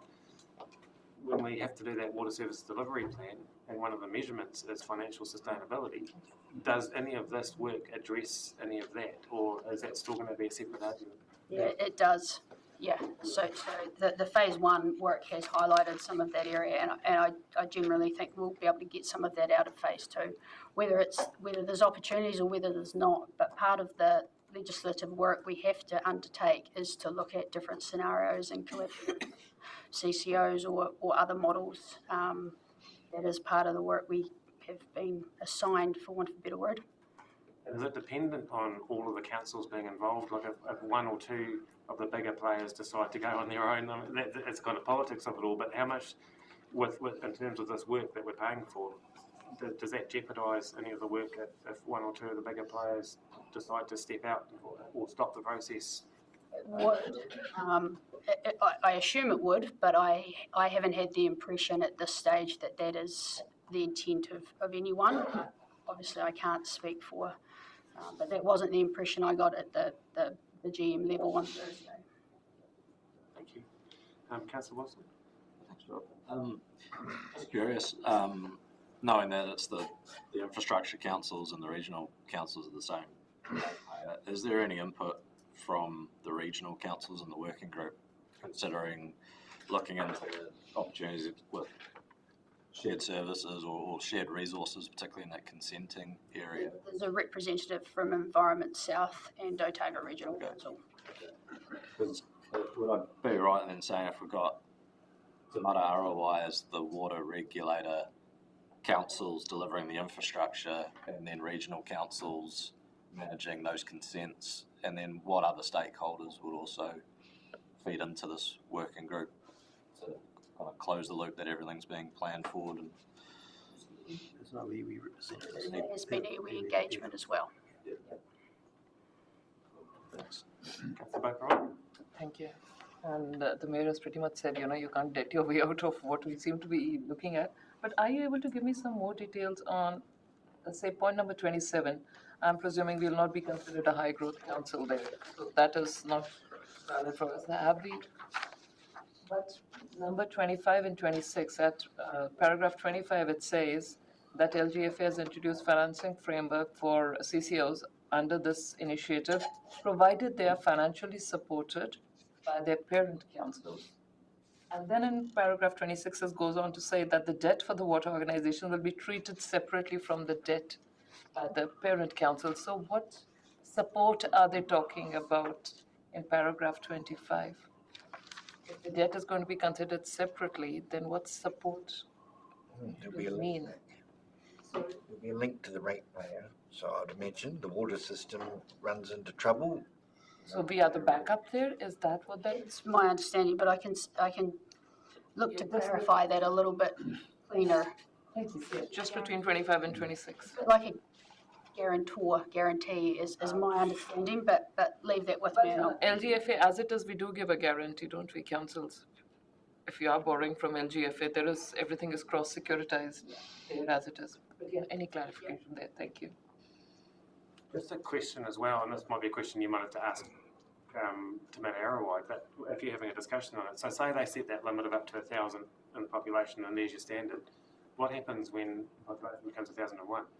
Our towns that are growing, and we're building our plants. I suppose transition. You do your building on a projection of, when you do your design, generally do a project, would always do a projection of what that growth's going to be. So there'd be the opportunity to build a plant capable of taking 10,000, but you'd only have to do the standard at this point in time up to 1,000. Yeah, that's a good question actually. But we always do a projection on. Councillor Byers? Thank you, Your Worship. Yeah, so the rules from the government are in a state of flux, subject to change. Do you think would it be worthwhile stopping spending on planning for the water infrastructure until we know what we're dealing with? Well, I think that's what we've sort of done that slightly, Councillor Byers, with the flattening off of our LTP that was approved. We've sort of pushed them out a little bit to wait and hopefully get if we get some changes in consenting requirements, and that'll give us time to adjust. Like Winton now's, other than the land, has been pushed out in a few more years. So that'll hopefully we'll get some changes in place before we do the final design on that plant. bearing in mind the numbers, etc., etc. So that was a bit of our sort of plan around that flattening, was to wait for legislation changes to help us. I think it's important to reflect the water services delivery plan as a legislated plan that we have to do, which is what this piece of work is. So once again, another piece of legislation driven from Wellington that we have to drop everything in. They don't want colour pictures. Councillor Menzies? Thank you. I'm not really sure I'm asking the right question. Just with respect to the intention or the agreement with the government about LGFA extending the option to entities to increase the leverage up to 500% of their operating revenues, and we're a member of LGFA in terms of being able to borrow. Given that's the case, does that increase our risk or exposure to, if there's a default by the other councils in this area, that it will bring about increased costs for us? Does that make sense? Good question.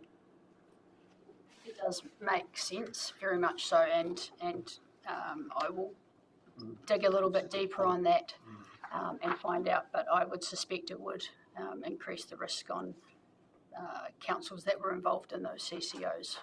But that's my assumption. Let me find that out for sure. Yes, it's just more about our agreement and what it exposes us to, because it just changes it slightly from when we come back in. Councillor Graney? Thank you, Bishop. Just as an extension of that, it would, if there is a guarantee in process from your parent council, you would hope that then that wouldn't increase the risk, because that guarantee will go back to the parent council. That makes more sense to me. So if the quantum of the amount, so if LGFA at the moment is about $1 million, our percentage share of the risk is, say, 20,000. If that nationwide debt goes up to $10 million, does our share of that risk, because it's our percentage of the total debt, isn't it? It's our percentage of the rates. So they take everybody's rates who are in LGFA and they work out the percentage on that, and then it's the amount of the default that we are contributing to based on that percentage. So if we didn't borrow more in tune with the rest of the country... It's not borrowing, it's rates. The percentage is calculated on the rates that we collect compared to everybody else across the country. So if we didn't rate more... Yeah. Councillor Green?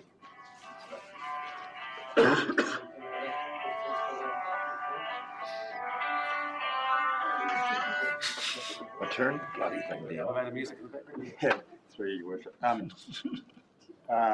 We saw a really good example of, I guess on a smaller level, how we can divest some of our water assets, Matuku being an example, the appetite for Five Rivers wanting to do the same.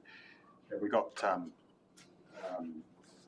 more of those kinds of things in the pipeline, so to speak, in terms of wanting to do that.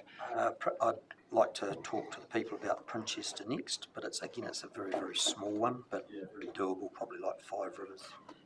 And for me, the one that I do want to start the conversation again is the Duncraig and Landcorp. It's just because all of the water for that scheme is just literally for Landcorp, nobody else. So we have talked to them previously, and when we had meetings last year with Tamata ROI and the NTU around the rules of what will happen under the former changes, they probably sort of thought, we'll just wait and see. Now there's been a change, I want to have that conversation, because for me that would be quite an easy one if they were up to the... I think the other ones in the basin with so many more farmers and groups on the scheme, it's probably a little bit more challenging, I suppose, about different views. And just the other question I've got, and I guess it goes to the other extreme in terms of,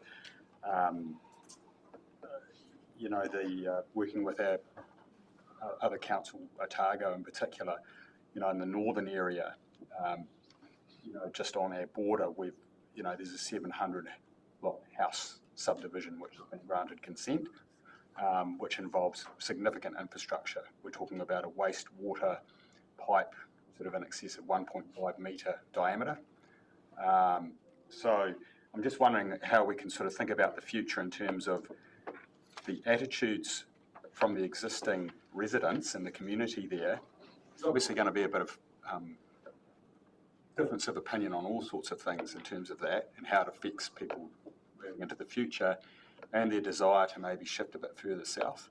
So I'm just thinking that we probably need to be thinking about some of the infrastructure or the levels of service that we're going to require as people are going to, move further down that. Is that something we can think about in the future? Again, I think when you look at the plants and when you come up for changing your plants in consents, we look at we try to get the best information we can on predicted increase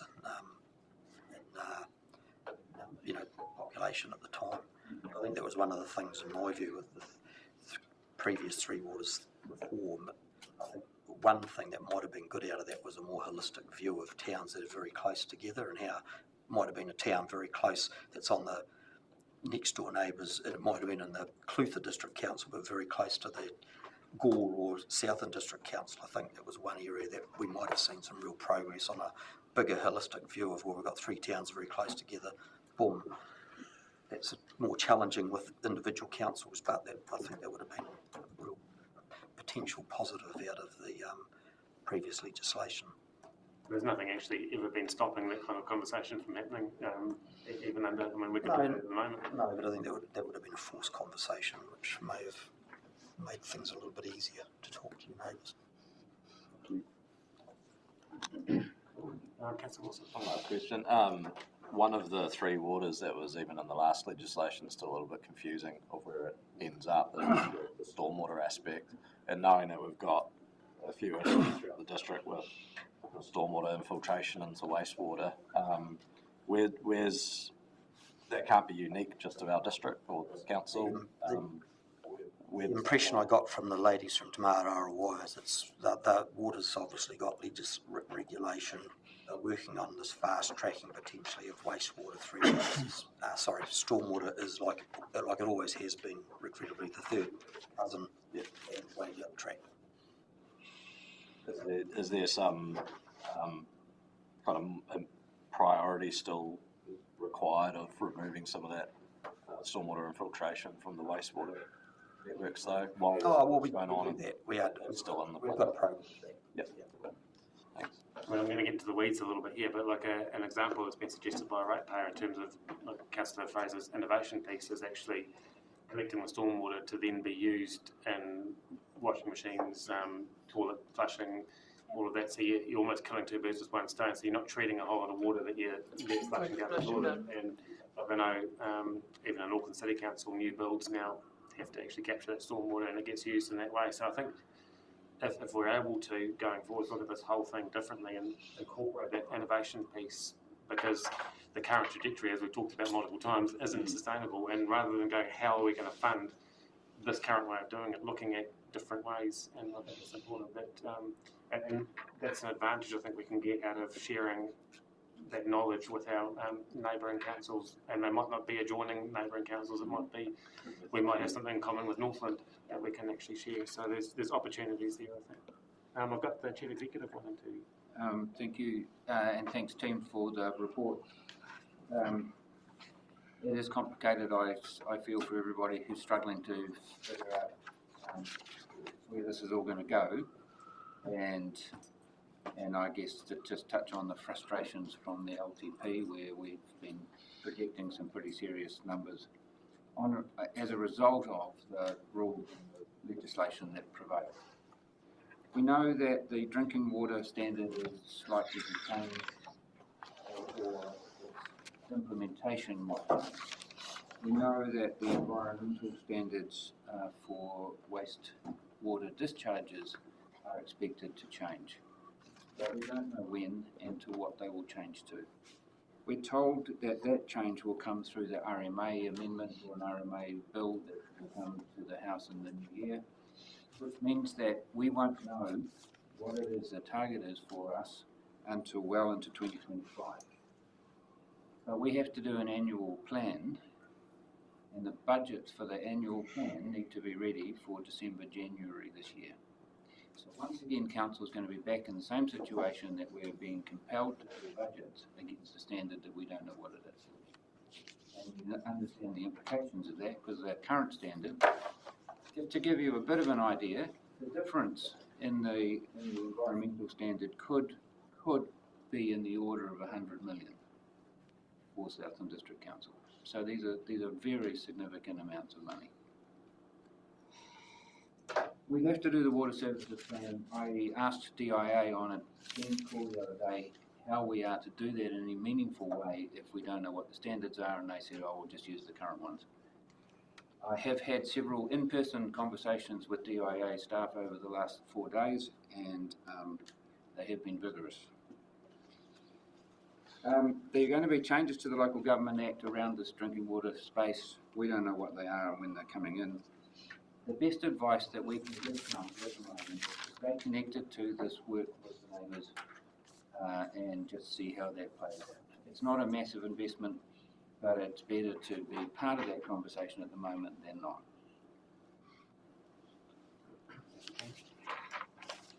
No further discussion or questions? We've got our recommendation there on page 452. The key one there, well, two key ones. Phase 2 scope of work with associated deliverables, budget, cost allocation model and governance structure. And we approve the allocation of up to $15,000 of funding towards phase 2 of the Southland Otago collaboration funded from the local water done well support package. So that funding is essentially coming from central government to help us with this work. So that's one of the bonuses in this one. Do we have someone happy to move that? Councillor Graney, seconded by Councillor Beauperoy. Put the motion. All those in favour, please say aye. Anyone against? Thank you, and thank you. I'll come back to you. Pardon me, sorry? We're getting a report on Wednesday. We have to provide feedback on the draft, so I suspect we'll get that final one within the next fortnight. And when we do, I'll make sure it's distributed through Cameron or Rob. Yes. Okay, moving right along. Sorry, Councillor. To clarify, we're having kind of monthly updates, aren't we? Yes, I think I think I put that in the next steps. Yes, Yeah, so we'll forward that information, then we'll have a chat and discuss it within a fortnight. So the meetings report on page 4. Which I will take as read. Feels like it's a bit in the past there, going back to June and July. It feels like it was a lifetime ago. This year is going by very quickly.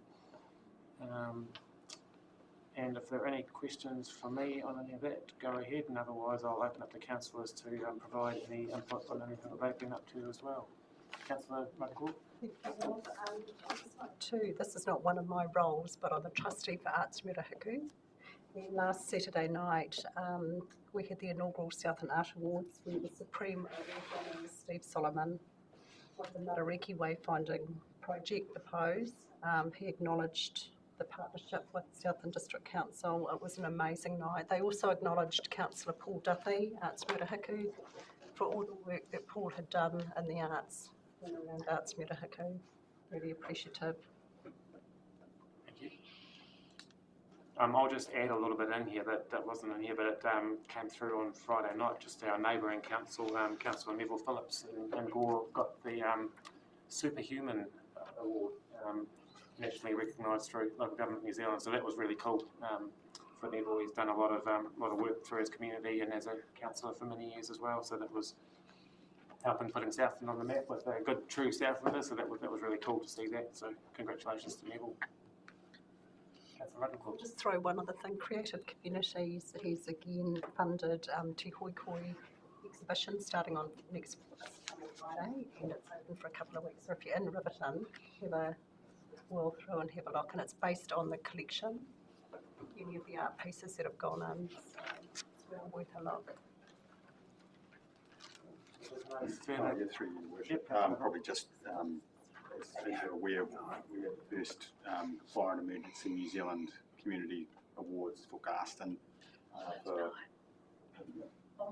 Honours Night, beg your pardon, for long-standing service. Peter Naylor, who clocked up 50 years of service to and Bob Hume with 25, and there were quite a few other awards as well. So, we figured out it was the first time since 1974 that they've sort of been officially acknowledged for their work. So it was a little night. And, but also there was kind of the understanding and the realisation that, you know, senior members of FENS were there from Wellington, you know, the fact that over 1 million people come and visit our region every year, and yet these small communities with these small groups of volunteers not only look after their own communities, but they're actually guardians for anyone who's on the road passing through our region. So yeah, it's quite a big achievement for someone to have been there doing that sort of work for that long. So from a council perspective, you know, it was a pretty amazing achievement to acknowledge those guys. So yeah. That's one thing that, I mean, it wasn't new to me in this role, but going around and celebrating those kinds of achievements, there's so many of them. I think there's been 4 50-year fire service achievements in my time as mayor in Southland, and that's pretty impressive. And I spoke about it on Saturday night as well, in terms of your average employment. I think lasts about 4 years these days, and to have that kind of local volunteer commitment for 50 years and counting, it's pretty impressive. And our communities would be pretty stuffed without all these people doing all that great work. So we have a real core, the definition of a Southlander, and I guess that reflects back to Neville Phillips' recognition as well. These people that just behind the scenes just go out there and get stuff done, and they don't often get recognised, and they don't want to get recognised. You can see the humility on Saturday night with some of the people that don't actually like getting the recognition for the work that they do. So it's great. And also on the back of the housing report, you know, the fact that in 2054, almost 30% of our population are going to be over 65. This particular member is still active and he's 83. So it just stands to the testament that if you have a purpose and that you have the resources and the ability to be able to get involved in these community organisations on that volunteer basis, then you can live a long, healthy, purposeful life. And I think Peter Naylor sort of exemplified that on Saturday. Thank you. Okay, so we've got the recommendation here. It's a really long one that we received the report. Sorry, Rob. Sorry, Councillor Duffy. Just a couple of points to do with regional heritage. So the heads of agreement is due for re-signing in 2025, and the plan was to have a review of that in advance of that. There's been a decision made since to approach the 3 participating councils, which is yourselves, Gore and ICC, to have a talk to them to make sure they wish to continue before we embark on the review. That should happen in the next month. And coming to council. Yeah. Well, and someone to speak to it. And on top of that, I represent STC at the Southland Heritage Building Preservation Trust, and they are in the process of winding up and still had a property in Nightcaps, which is the Miners' Cottage. And just in the last week, it's been finalised that that's been sold. So, no more. Yeah. So the collection that was inside that? Joe Massey and Tanya Beck from Aotearoa Museum visited and took some items for the year that were of significance to that. And the remainder, we went up there and had a working bee last Saturday week, and the local people have taken it across the road to have a garage sale, basically. I took home a ceramic urinal.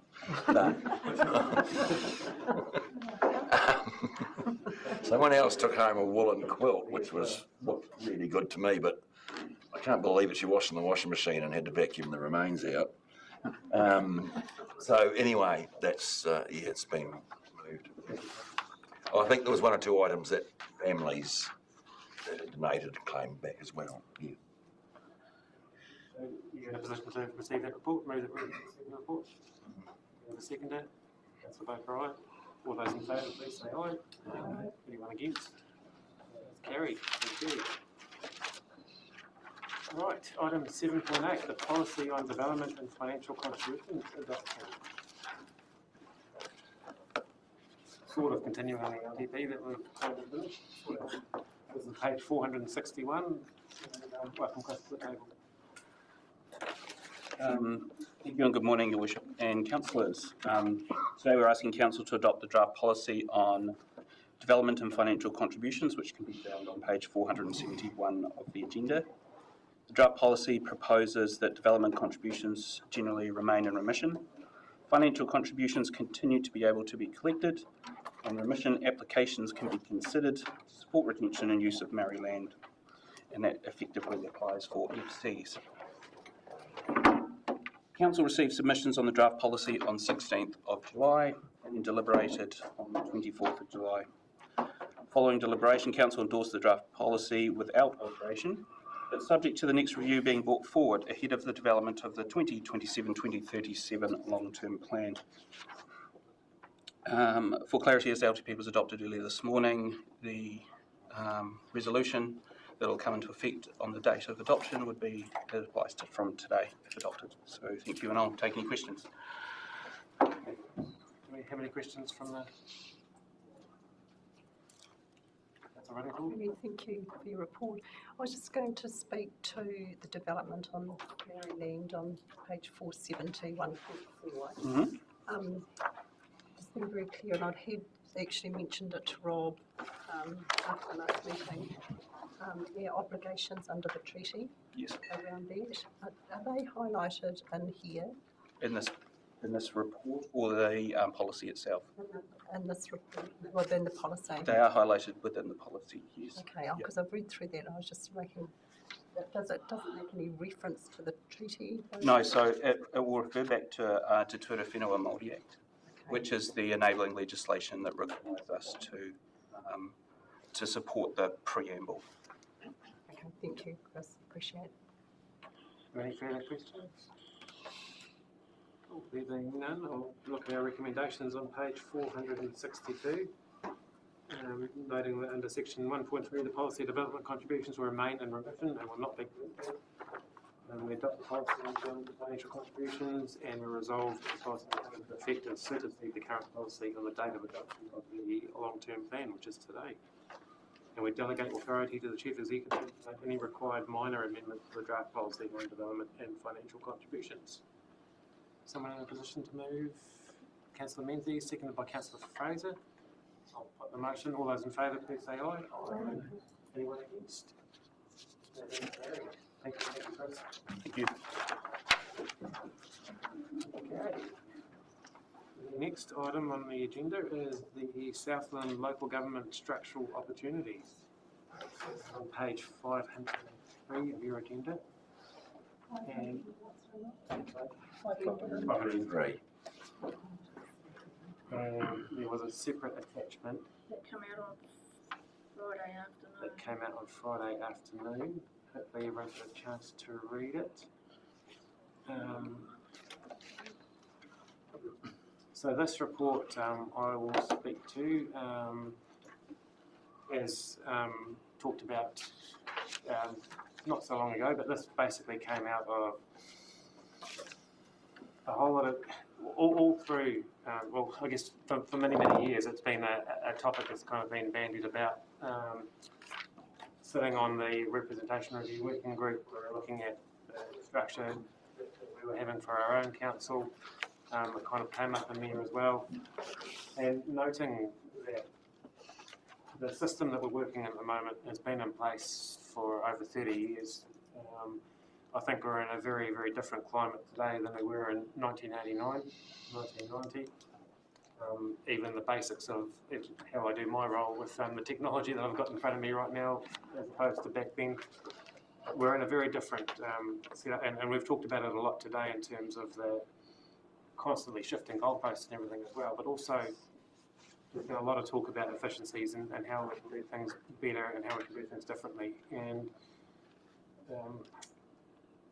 Councillor Wilson's kind of raised it a couple of times in councillor meetings, as have other councillors, in terms of looking wider than just our own council. And Cameron's done a bit of preliminary work, which is in that report there, which highlights some of the initial efficiencies that could be gained if we were to look at doing 2 unitary authorities in Southland. So this is primarily driven, looking for me, at the work of the regional council and the work of our council, and some simple things like we look after biodiversity, the regional council looks after weeds. the planning component in forestry, some of the land planning component with our district plan. We go up to a certain point and then the regional council looks after the bit beyond that. So how you actually encapsulate proper planning under one roof to get more efficient and hopefully better outcomes for our ratepayers. So if we were to do a unitary with the regional council, obviously there's two other councils that are serviced by the regional council, so that's Invercargill and Gore. And I believe that Invercargill would also get the same kind of efficiency gains, albeit we're sitting in a lot of the regional council's work covers Southland district more so than the town. And when you look at it from a catchment point of view, in terms of the audit and the Mataura rivers, also the upper river, it encompasses a lot of our patch, and there's a very small amount in Invercargill. So it didn't look to be too problematic to have, and you could almost have a bit of a shared service in there in terms of the work that we're doing for those catchments in Invercargill. And then that naturally leaves sort of Gore as a bit of an outlier. And looking at the size of Gore's council, and a lot of people have been saying over time that Gore probably should have been in Southland all along, and I wasn't around back in 1990 to know why they weren't. But when you look at a council of about 6,000 ratepayers and the same challenges that we're facing, and that natural geography where we're kind of wrapping around them anyway. And when you look at our structure at the moment, we're essentially a council that is a collection of community boards. So we've got 9 community boards spread around the district that have the ability to have that local autonomy and define their identity in their towns. Obviously we're not perfect in that space yet, but we've made a lot of positive improvements over the last few years in terms of having that local autonomy. And to me that kind of fits with Gore. Gore has a very strong identity, very independent, patriarchal kind of place, and I can understand that. And I think we'd be able to retain their identity as a community board of sorts, with Gore and Mataura as well, and sort of in the way that we're delivering at the moment for our community boards, would be the same for those two areas. So it wouldn't be a massive structural change for our council to basically absorb. So yeah, that's essentially what's kind of driven it. It makes a lot of sense to me. We've got some indicative work there that's pointing towards savings of up to, well, at least $10 million. When I first saw that, I thought, no, that can't be right. But then you think about, we had a discussion in here a few weeks ago about a district plan change, and staff said it's around about the $6 million mark for a district plan. We've got 4 of those that have to be done every 10 years. So pulling that back to 2, we've just gone through a long-term plan process. I'd hate to think how much it's actually cost. Have to do those every 3 years. 4 of those at the moment, that goes down to 2, and so on and so forth. And potentially, I mean, only 2 CEOs as well, so Cameron might be the turkey inviting himself to Christmas, but and I might be the same with the mayor, because there's only going to be two mayors. But I think it's, I said it in the paper the other day, we owe it to our ratepayers, I think, to explore this option and look at a different way of representing Southland. So I've talked for quite a bit there, but are there any questions? Councillor Radencourt? Yes, it's been discussed a lot around this table. Since that media release, have you had any other suggestions come back from the other mayors around structure?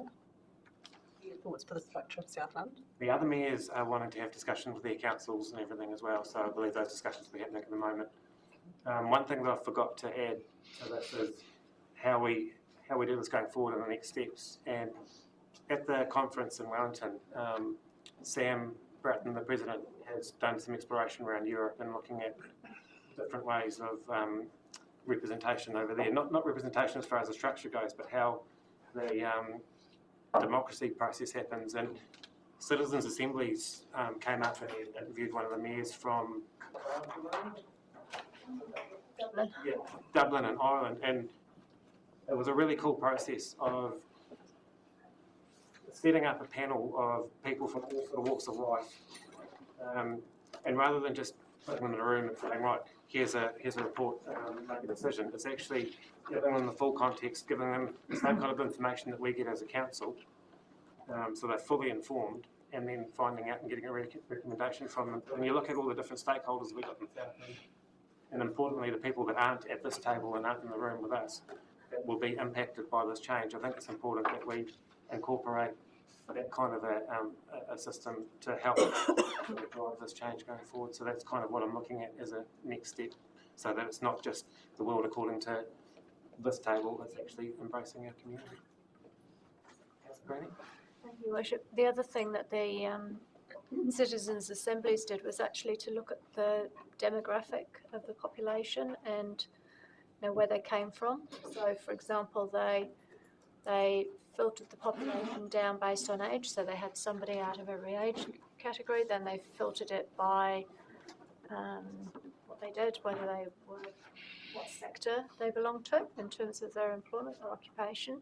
So they filtered it that way, and then took each percentage of the population and brought it down to a level that made sure that there was balanced representation from every segment of the kind of working, every segment of your population, if you like, as well as age. Not only improving the understanding, but it improves that engagement piece, which is something that we all want to kind of improve and get rid of that apathy. And the more people understand something, the more likely they're going to be to engage. Sorry, Councillor Byers, you had Oh, thanks, Mr Mayor. Well, you're mentioning Ireland. Ireland in the OECD has got the third highest number of people per municipality. So, third least local representation levels in all of the OECD. The United States and Korea have less representation than them. But this amalgamation idea, I think it's come out of Wellington, hasn't it? It's where you were. LGNZ, you mentioned they've talked about this. No, the amalgamation come well before Wellington. I don't consider it amalgamation. I consider it reorganisation. And one of the concerns that I've heard raised is that kind of centralisation piece.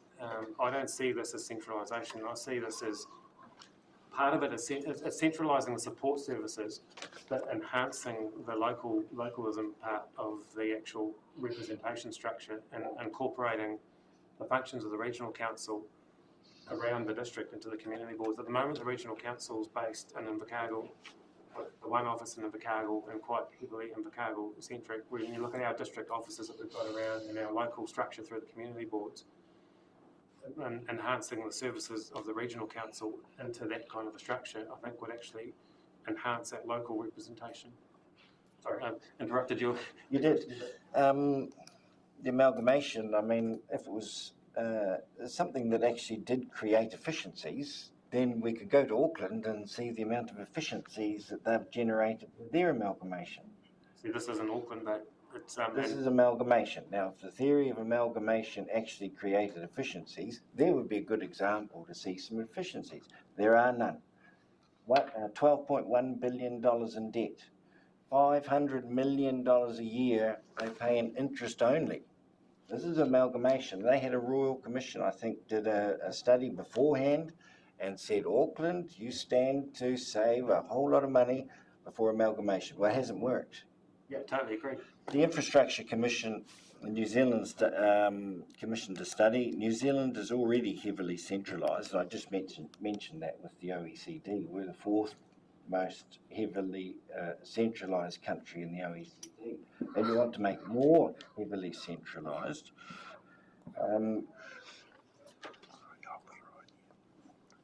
The Infrastructure Commission looked at the efficiencies gained in denser populations around road maintenance costs. There was no evidence to suggest that there was efficiencies around that. They looked at the building consent process. Do bigger councils have more efficient, cheaper building consent? There was no evidence there. And did they generate or deliver efficiencies and true overhead costs, such as governance? Well, you've mentioned there's one less mayor. Well, the new mayor would be paid proportionally more, so there's the costs are overstated. The CEO would be paid proportionally more. So the costs there are overstated, or the savings are overstated there. The cost of running election and council support services. There's no evidence to suggest through this report that bigger bureaucracies create efficiencies. And I think most people have a sense that that is true.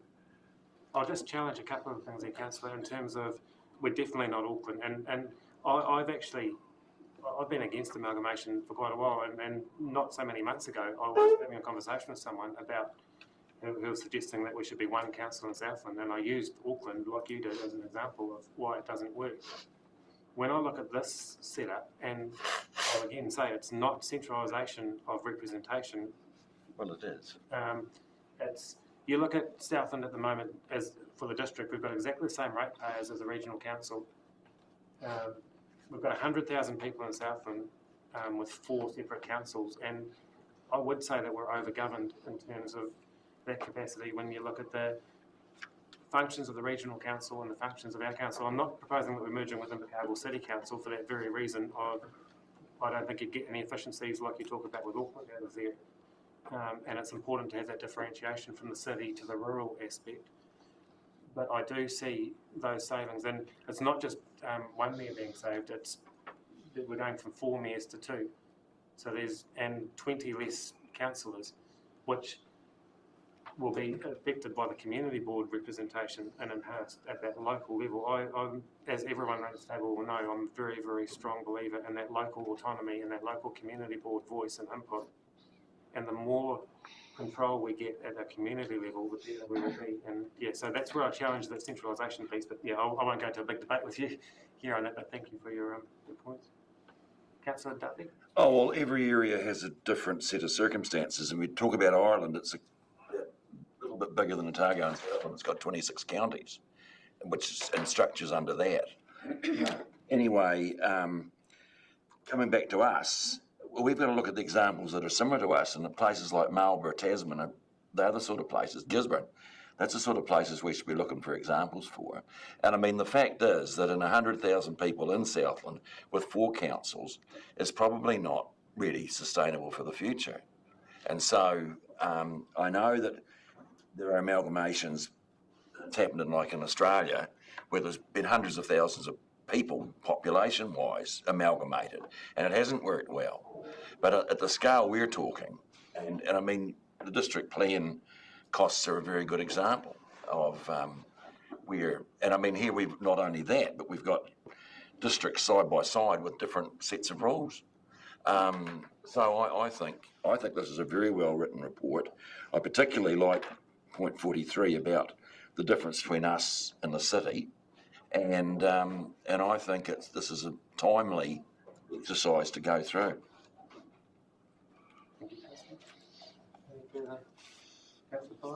Thank you, Your Worship. You mentioned that we're overly governed. But if you look at the Gore district, I believe they're approaching the debt ceiling already.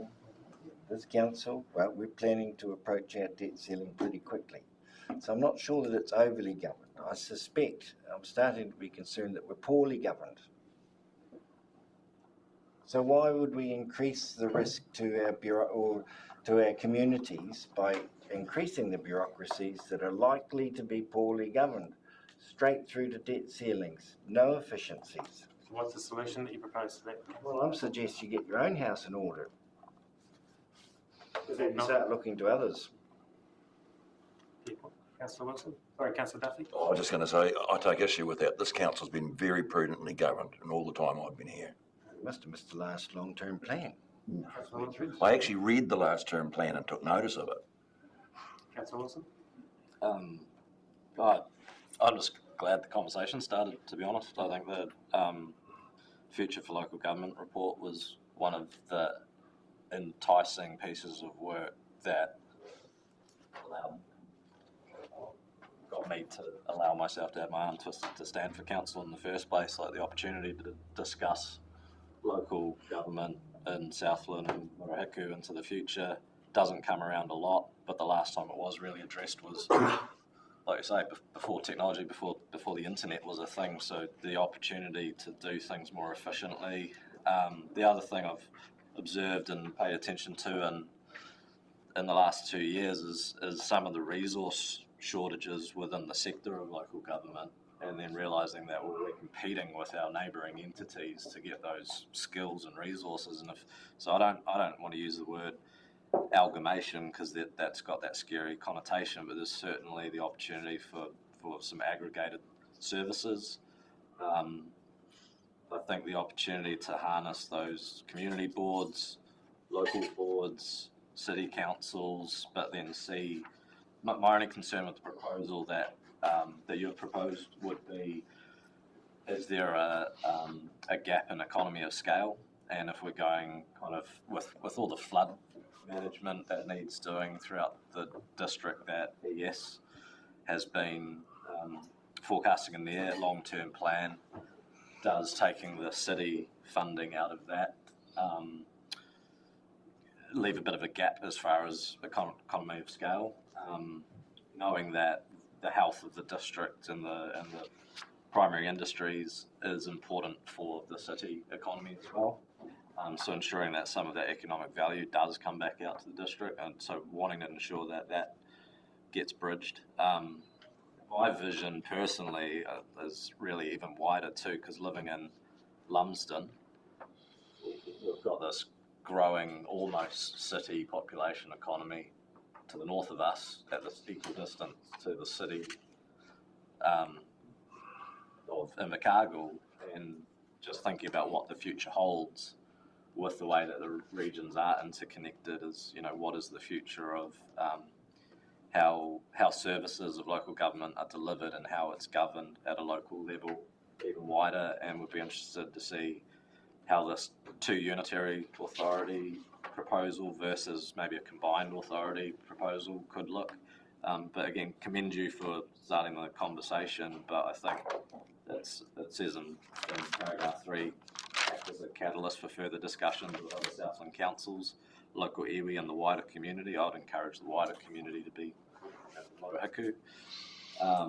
And yeah, I think it's just good to see the conversation, but I think elected members from other councils that have possibly been floating around these same ideas would like to also be involved in the conversation, and I think that, without trying to create a talk fest or anything, I think creating some type of working group for any one community board members and everyone who wants to be involved in this discussion needs to be created.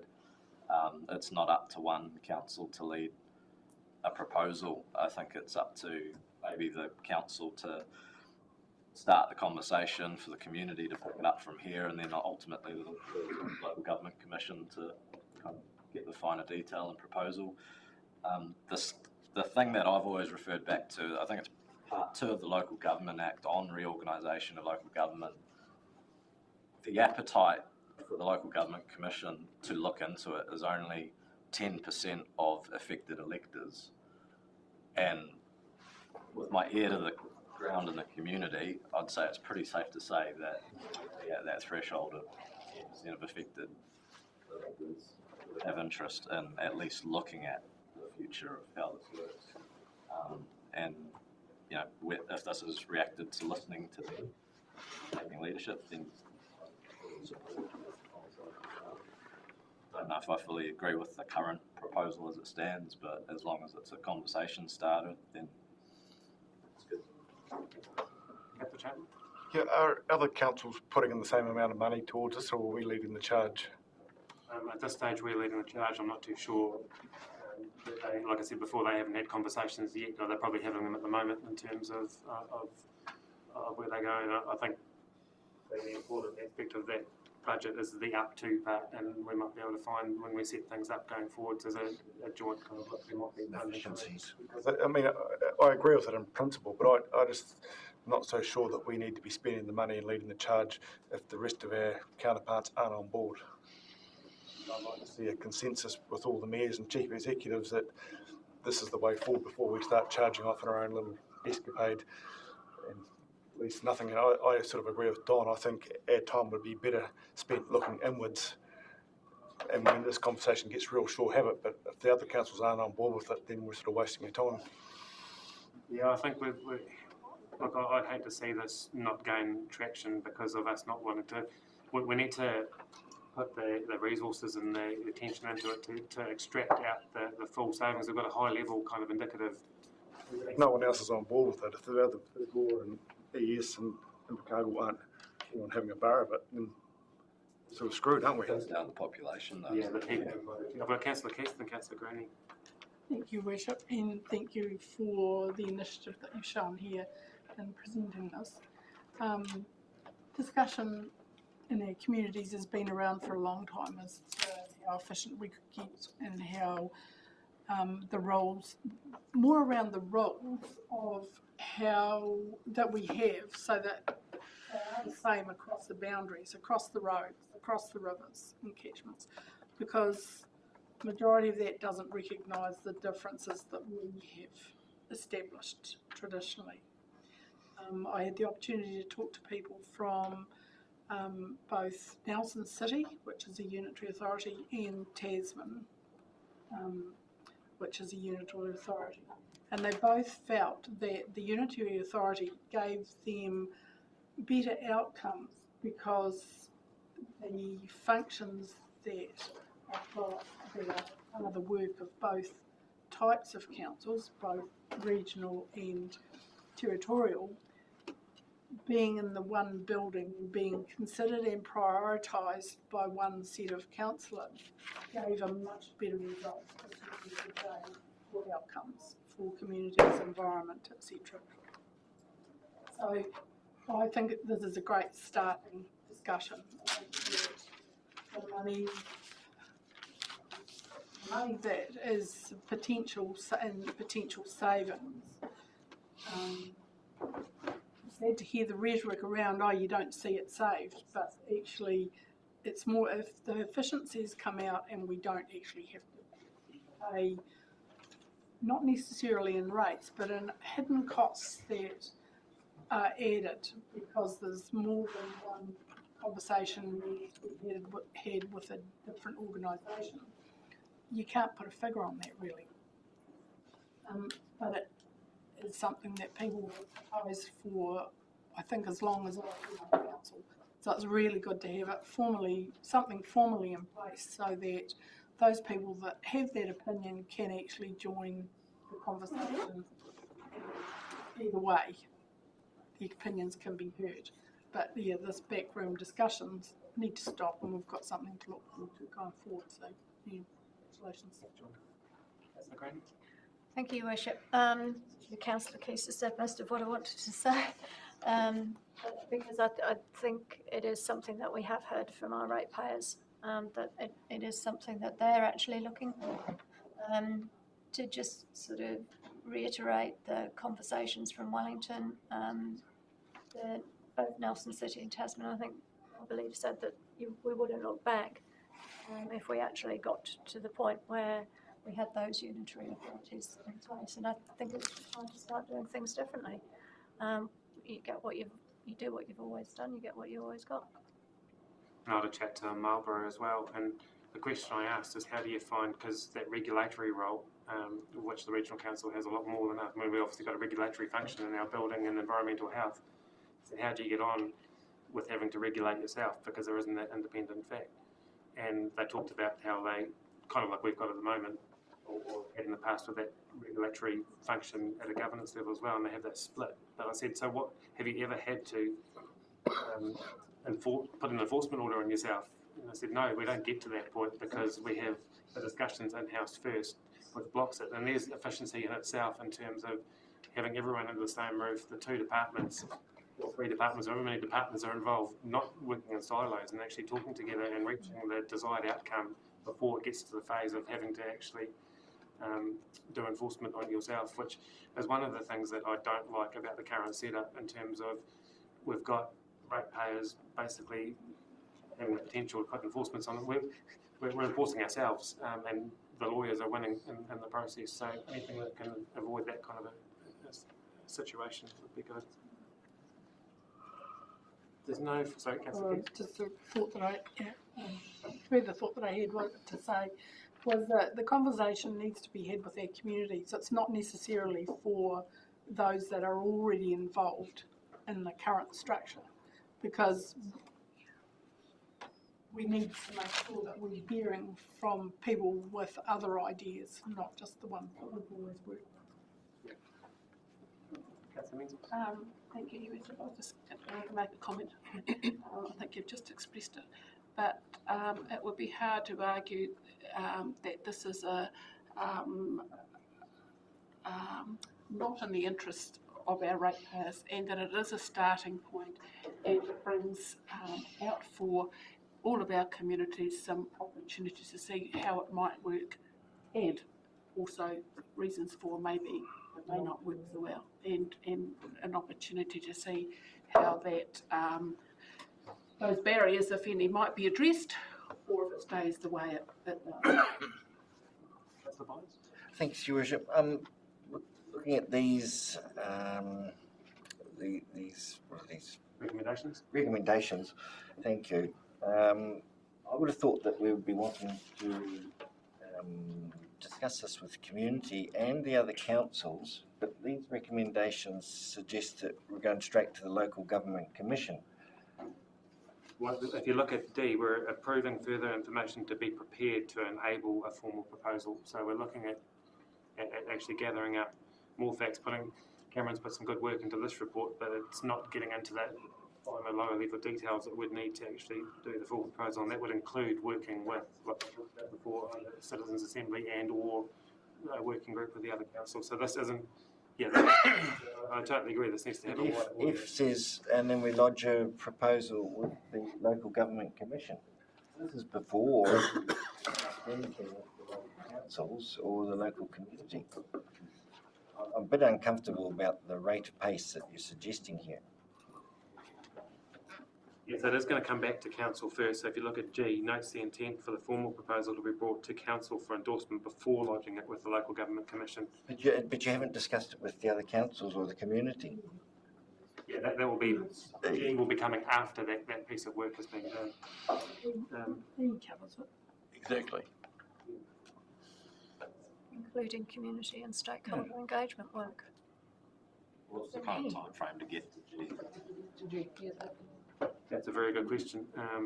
And I guess we need to sort of work out as part of the work that needs to be done. I think it's hard to kind of put a time, I'm probably speaking on behalf of staff now, but it's hard to actually put a time frame on there now, not knowing how far this kind of needs to go in terms of the information that we need to go to that point. So I think it'll be hard to put a time frame. I'm just looking to my left here. Yeah, thank you. I can't put a timetable on it. The commission, basically the commission are the people that guide the process. In the sort of informal feedback, people have said these things take about 3 years. Other feedback, people have said get it done in 12 months, you'll never look back, you will actually get a benefit out of this. The process though is in fact ultimately run by the local government commission. And as has been touched on a number of times, the decision makers are in the end the people of Southland, not the councils themselves. How do they make that decision? Through the local government commission. So they basically act as a referendum. For efficiency, would we be aiming to try and have a proposal for a referendum by the next election? Probably too early to say now whether that's possible or not, but I think we need to explore whatever options to do this as efficiently as possible, but noting that this is quite a big change, and the last one happened over 30 years ago. You don't want to get it wrong as well, so I think we've got to make sure that we don't have any regrets at the end of this in terms of any unintended consequences of it. It's fast. Councillor Boparai and Councillor Menzies. And I was actually, Councillor Baez iterated what I wanted to say was the speed of this and how is it going to go to the communities. I know that you've had some feedback since you have put this out. I have heard feedback from both sides. There are some old timers like Peter Gutzel and a few other on the community board who say, bring back the borough councils. Who got filled in, everything was done, the town looked better. If I'm really honest, those are the ones I've heard more in my tenure than the other ones. But I'm still just worried about the pace that we are picking up here and how do we really, really make sure that everyone has the time to get their say here. That's the important piece. And in terms of, I've heard feedback as well, predominantly probably 90% in support of it. The same kind of feedback to you, and my response to that has been the community boards have done well, can provide that level of autonomy that used to be had with the borough councils without the added costs, because you've got an umbrella support structure. And like I said before, if you look at this council at the moment, we're predominantly a collection of community boards, which could be seen as a collection of the old borough council kind of land areas. So if we can, and I'd said to, I think it was Councillor Wilson quite a while ago, before we look at any wider Southland amalgamation type conversations, I'd like to get our house in order first with the community boards and everything. But then when I started to have a look at this, it's kind of like, well, we're in a good place at the moment. We're not perfect, but there's nothing stopping us continuing to improve locally while also looking at that benefit, because we can get those efficiencies and cost savings through, and better representation for our ratepayers. It's that's going to be a big advantage. And then the other side of it that a lot of people have been strongly saying is there should only be one, and that's been a message for quite a while, with some ratepayers pushing through for one. I think one Southland was it. So I guess in that case, they would require more effective community boards. You know? Well, in that case, the risk to that is you've got 60,000 ratepayers in Invercargill and 40,000 ratepayers around the district. So you get a very city-centric weighting. And I mean, even one of the risks, and this isn't patch protecting my role, it's looking at the structure going forward, is it'll be very difficult to get a mayor outside of Invercargill because your voting base is that much wider. Is that much. So it may come to that in the long-term future of this, but I think for now the best proposal is having that separation between the city and Councillor Menzies.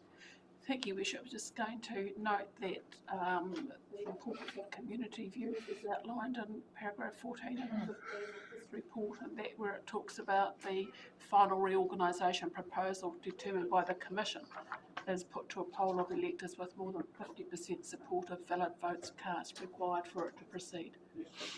And there's I think up in Northland they tried this a few years ago, and it fell over at the point of not having community support. And I mean, that's obviously, I mean, while we're all here is for our communities, and if we're not doing it for our communities and our communities don't want it, then we shouldn't do it. So it's, and it also illustrates the importance of the preparation, discussion with others to, I guess, fully consider what this proposal might mean.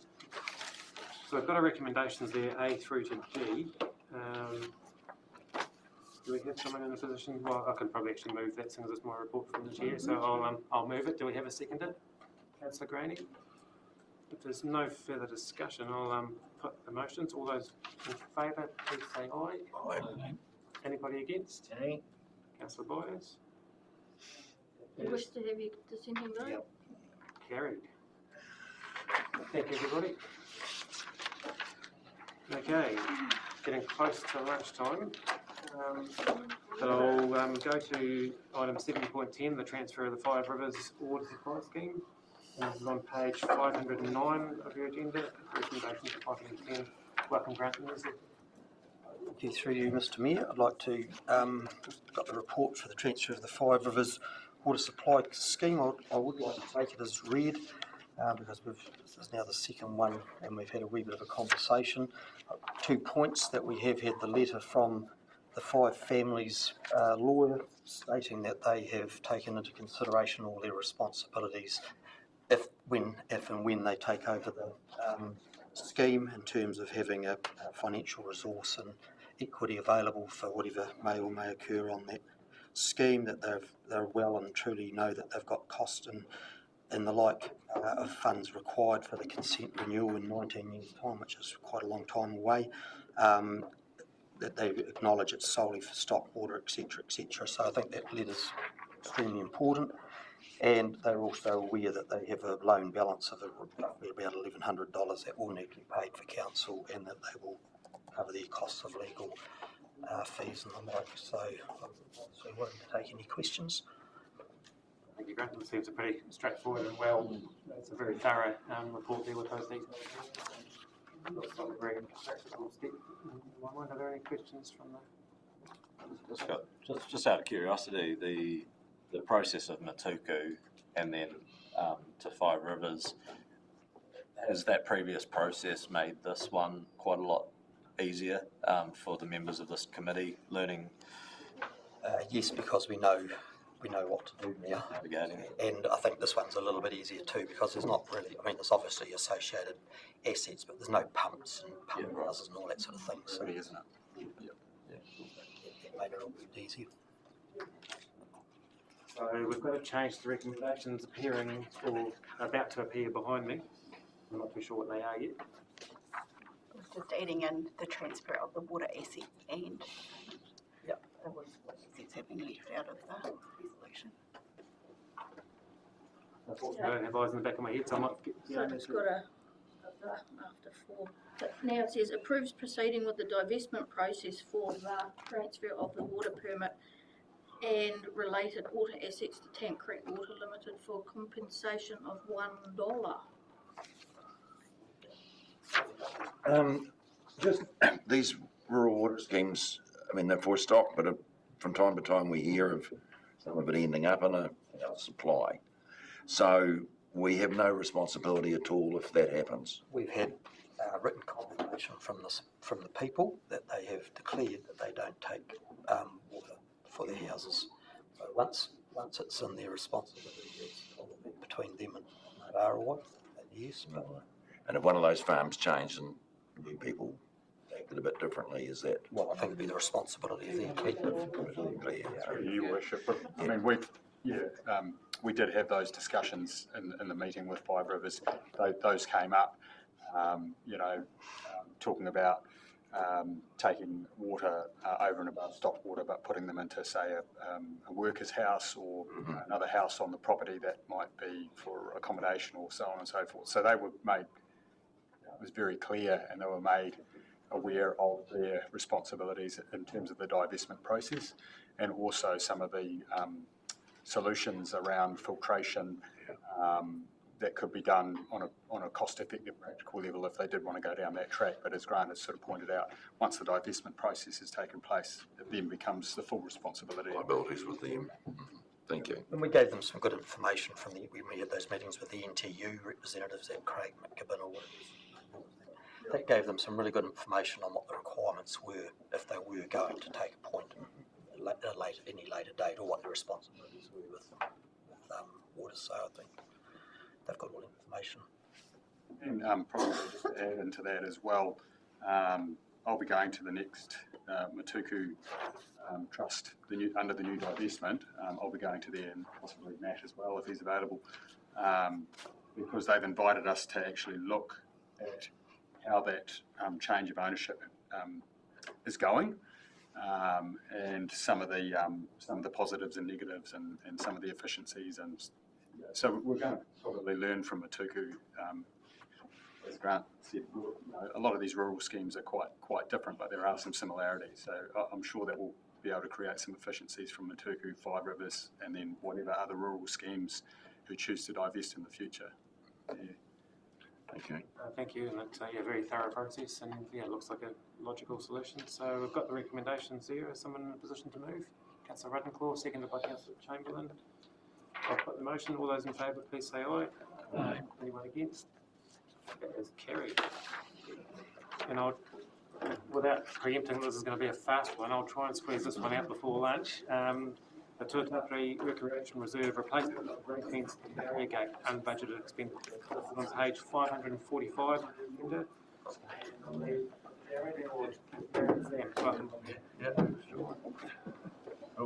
Good afternoon, Your Worship and Councillors. Just apologies for Stella, who's on her way to Fiordland for the Community Board meeting at 1. So I'm presenting a report on behalf of her. The purpose of the report is for Council to consider whether or not it wishes to approve unbudgeted expenditure for the Tuatapere Recreation Reserve. I take the report as read, and if you have any questions. Sounds like the old fence might need to go into a museum, given its age. Yeah, 94 years. It's gone. Well. Are there any questions? Looks like it is going to be a straightforward report. So we've got our motion there, and it's been already endorsed by the Tuatapere Community Board. So is someone in a position to move? Councillor Chamberlain, seconded by Councillor Boparai. I'll put the motion. All those in favour, please say aye. Aye. Anyone against? That's carried.